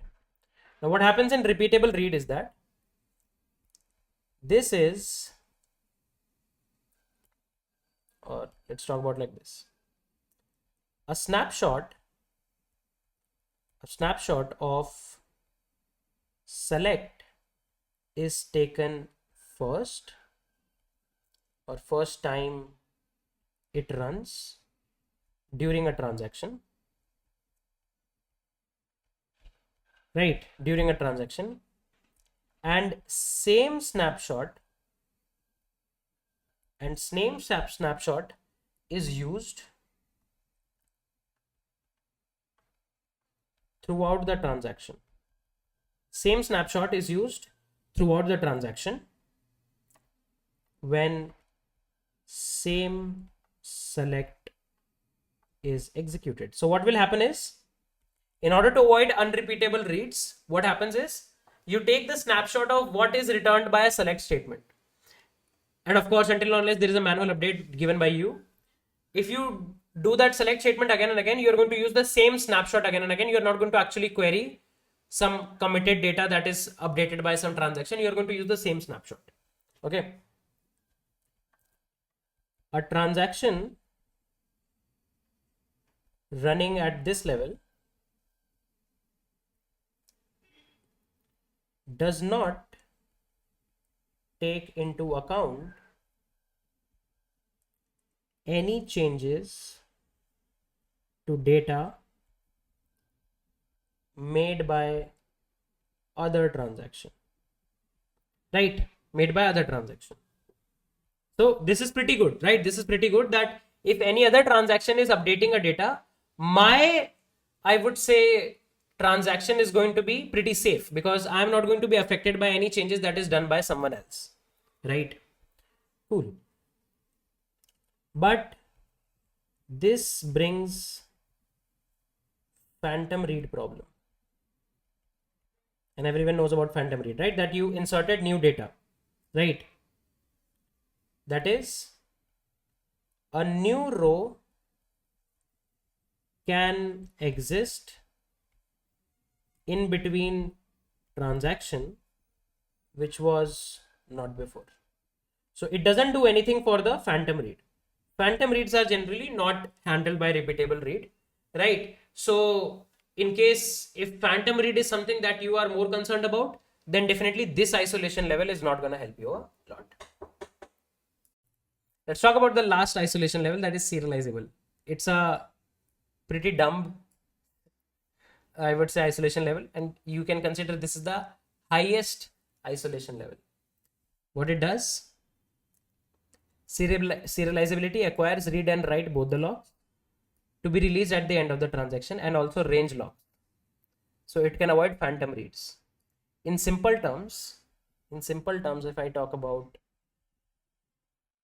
serializable, in simple terms, if I talk about it,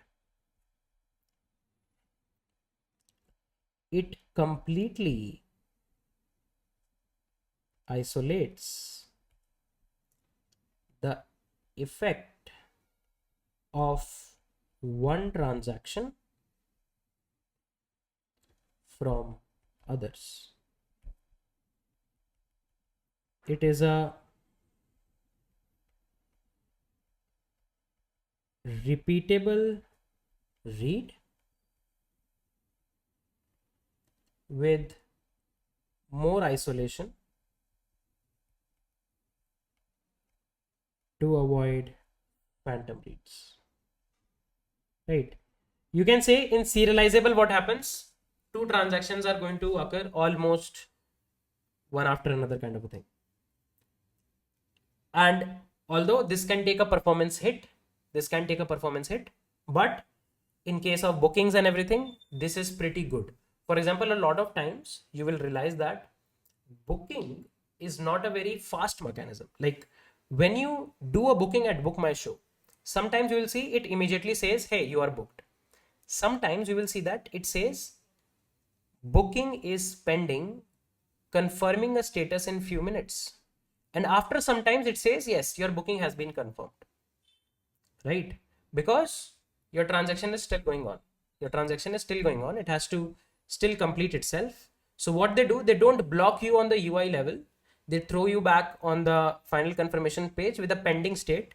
And later, when the state gets updated, then maybe they can send some server side events, or there are multiple mechanisms to handle it. You can get the updated data back. A lot of time this happens in airline booking. Sometimes you will also see this happening in movie bookings as well. Now we know how atomicity is ensured, how isolation is ensured. Now let's talk about durability. Now durability is simple.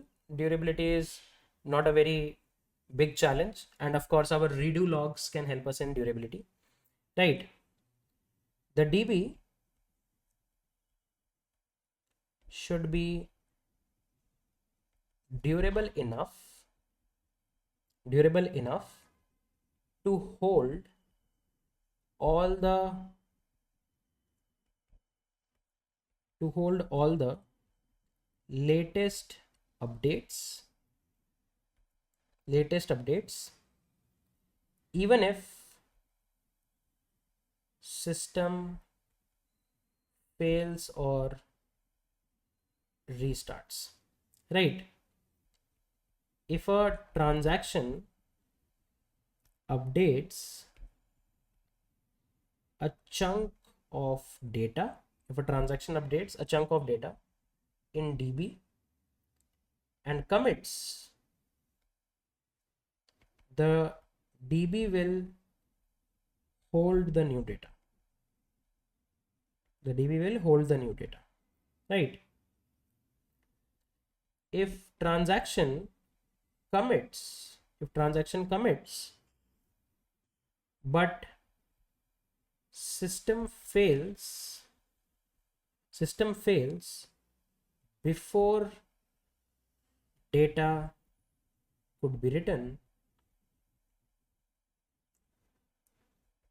then data should be written back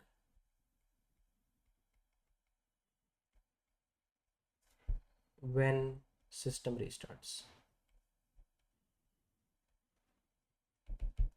Right? So you can see when the transaction is actually going on, it start maintaining all the logs and everything. When the transaction is committed, then your actual changes go there and start getting applied. But let's say when the moment you committed and the actual changes were getting pushed in the database, at that point of time your system actually fails. Then what should happen is when the system restarts, then all those changes should be actually applied. Kind of like redo logs can kind of like help us in case of MySQL for ensuring durability, and there are other mechanisms as well that other databases can apply in order to ensure durability. So a lot of time you will hear this word InnoDB with MySQL, right? Which is technically a storage engine for MySQL. It's a storage engine for MySQL, right? So now technically, what is a storage engine? You can, for easy understanding, you can say that storage engine is kind of like an interface that exists between your database management system and actual disk where, or the database where actual data is. It exists kind of like an interface somewhere in between, using which actually all the queries and everything are executed on the corresponding database, right? On the corresponding database, right? If you actually try to read about high level architecture, if you actually see high level architecture of any database, and if you specifically consider MySQL, then you will see a lot of, I would say, typical components. And let me draw them in front of you. So this is the architecture of MySQL. You don't need to go a lot into the architecture. You can understand most of the common terms, but we will specifically try to restrict ourselves for the engines part, right? You can see that this is client connectors. What are client connectors? Whenever you, let's say, use any kind of ORMs or any kind of an interface using which your database gets connected to a particular programming language or some other third-party apps, that's the client connection, right? Then there is a whole connection pool. There is a SQL interface that actually helps you to write SQL queries. There is parser. Whenever you write a query, then your query is parsed whether it is correct or not. Any optimization that is expected to be done is done by optimizer. There are caches internally already implemented for MySQL for caching some relevant queries, right? There are some other services and utilities for backup, replication, security, partitioning. If you will ever understand partitioning or learn understand partitioning sometime, you will get to know about it, right? Then there are indexes that actually exist, right? For example, indexes are generally implemented using B plus trees, or let's say tries, depending on what data you want to index on.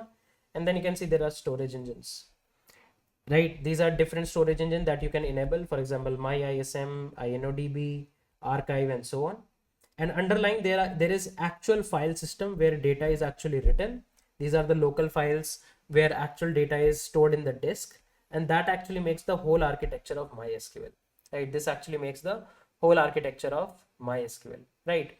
Now inside this architecture, the very crucial component is these engines, right? What these engines, you can see these engines are lying as an interface between your upper layer of the MySQL and the main disk, so that all these queries can actually be implemented in a pretty efficient fashion, right? You can actually read about the internal architecture of InnoDB or any of the DBs. Technically, you don't need to go there, but my point being that if at any point of time you understand that, okay, someone is talking about InnoDB, they are actually talking about the storage engine, which is going to enable all of these query parsers and interface to actually interact with the underlying core data, right? It does a lot of optimization for us as well, and so on.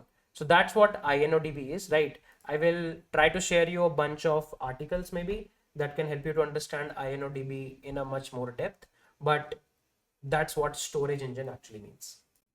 So this is a pretty cool article on Medium. I'll try to share the link for this as well, right? If not, you can directly get it from here, right?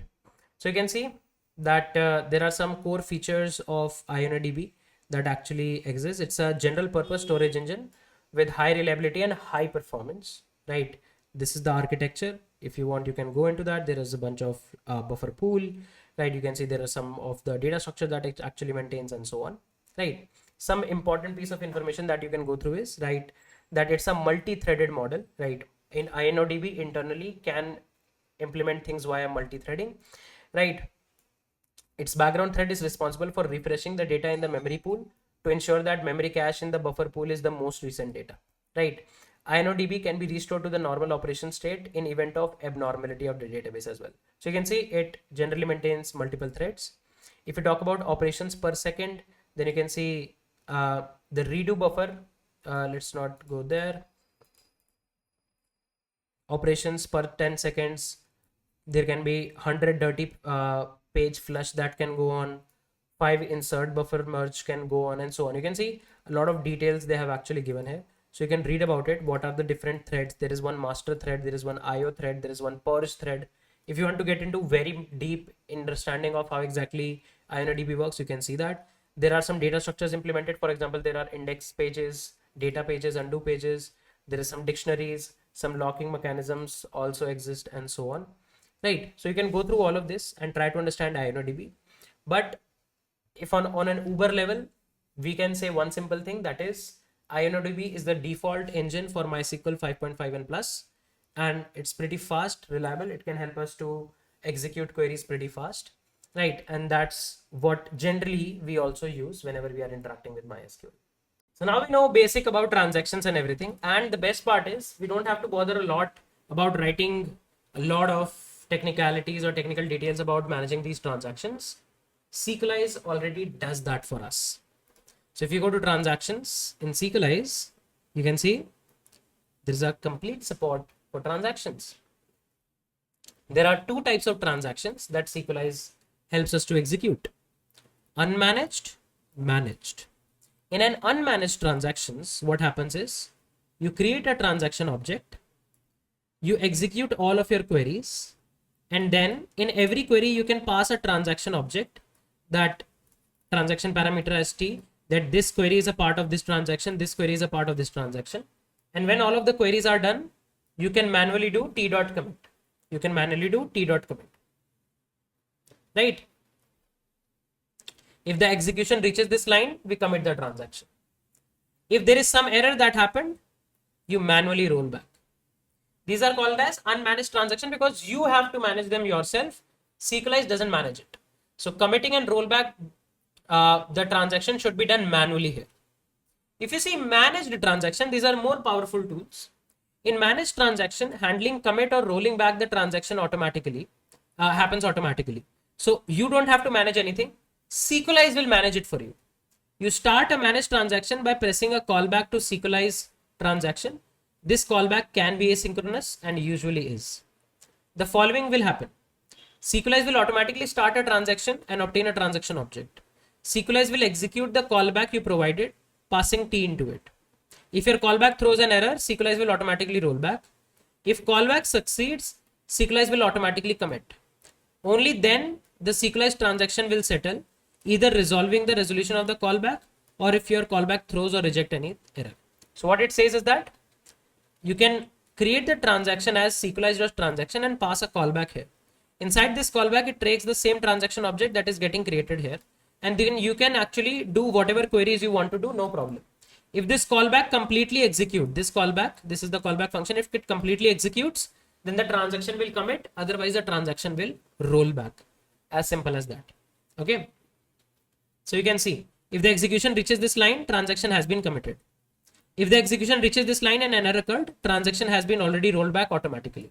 So if any error occurs, that means you are not able to completely execute the whole callback. Sequelize will automatically roll back it for you. You don't have to care a lot. Throw errors to roll back. When using managed transaction, you should never commit or roll back manually. Right? You should never do any manual committing. If queries are successful, but you still want to roll back the transaction, you should throw an error yourself. So you have to manually throw an error in case of managed transaction. Don't please never roll back. You never know what circumstances you can come into. Automatically pass transaction to all queries. In the above examples, the transaction is still manually passed by transaction C. So you can see here, we are manually passing the transaction object T. Here also we are manually passing the transaction object T, manually passing the transaction object T. But as a second argument, to automatically pass the transaction to all queries, you must install the CLS hooked module to instantiate a namespace in your code. So what you can do is there is a CLS hooked module and you can create a namespace out of it.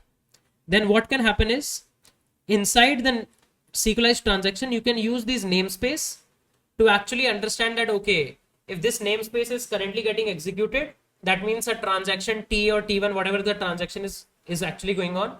So you don't have to manually pass it. So you can see use CLS method. There is a use CLS method on the constructor, is on the constructor, not on an instance of Sequelize. So you can see it's on the constructor. This means that instances will share the same namespace, and that CLS is all or nothing. You cannot enable it for some instances. That means if you enable a Sequelize CLS, it will be enabled for all the instances, right? CLS works like a threaded local storage for callbacks. What this means is, in practice, is that different callback chains can access local variables by using CLS names. When CLS is enabled, Sequelize will set the transaction property of the namespace when a new transaction is occurred. Since variables set within a callback chain are private, to the chain to that chain, several concurrent transactions can exist at the same time. So you can see it's simple. If you have to just simply enable a transaction for all the queries, you don't have to pass manually. You just have to create a CLS namespace object. That's it. But generally, it's easy to directly just pass a transaction object, no problem at all. If there are any parallel transactions, so you can have concurrent transaction within a sequence of queries, or have some of them excluded from a transaction. Use the transaction option to control. So you can see this gives us more control. For example, I want to execute all of these three parallelly. I want to do this, I want to do this, I want to do this, and this user.create is not part of any transaction. This user.create is a part of transaction T1. This user.create is by default part of the closest callback, that is transaction T2, right? So if you want to handle something like this, then you have to manually pass the transaction.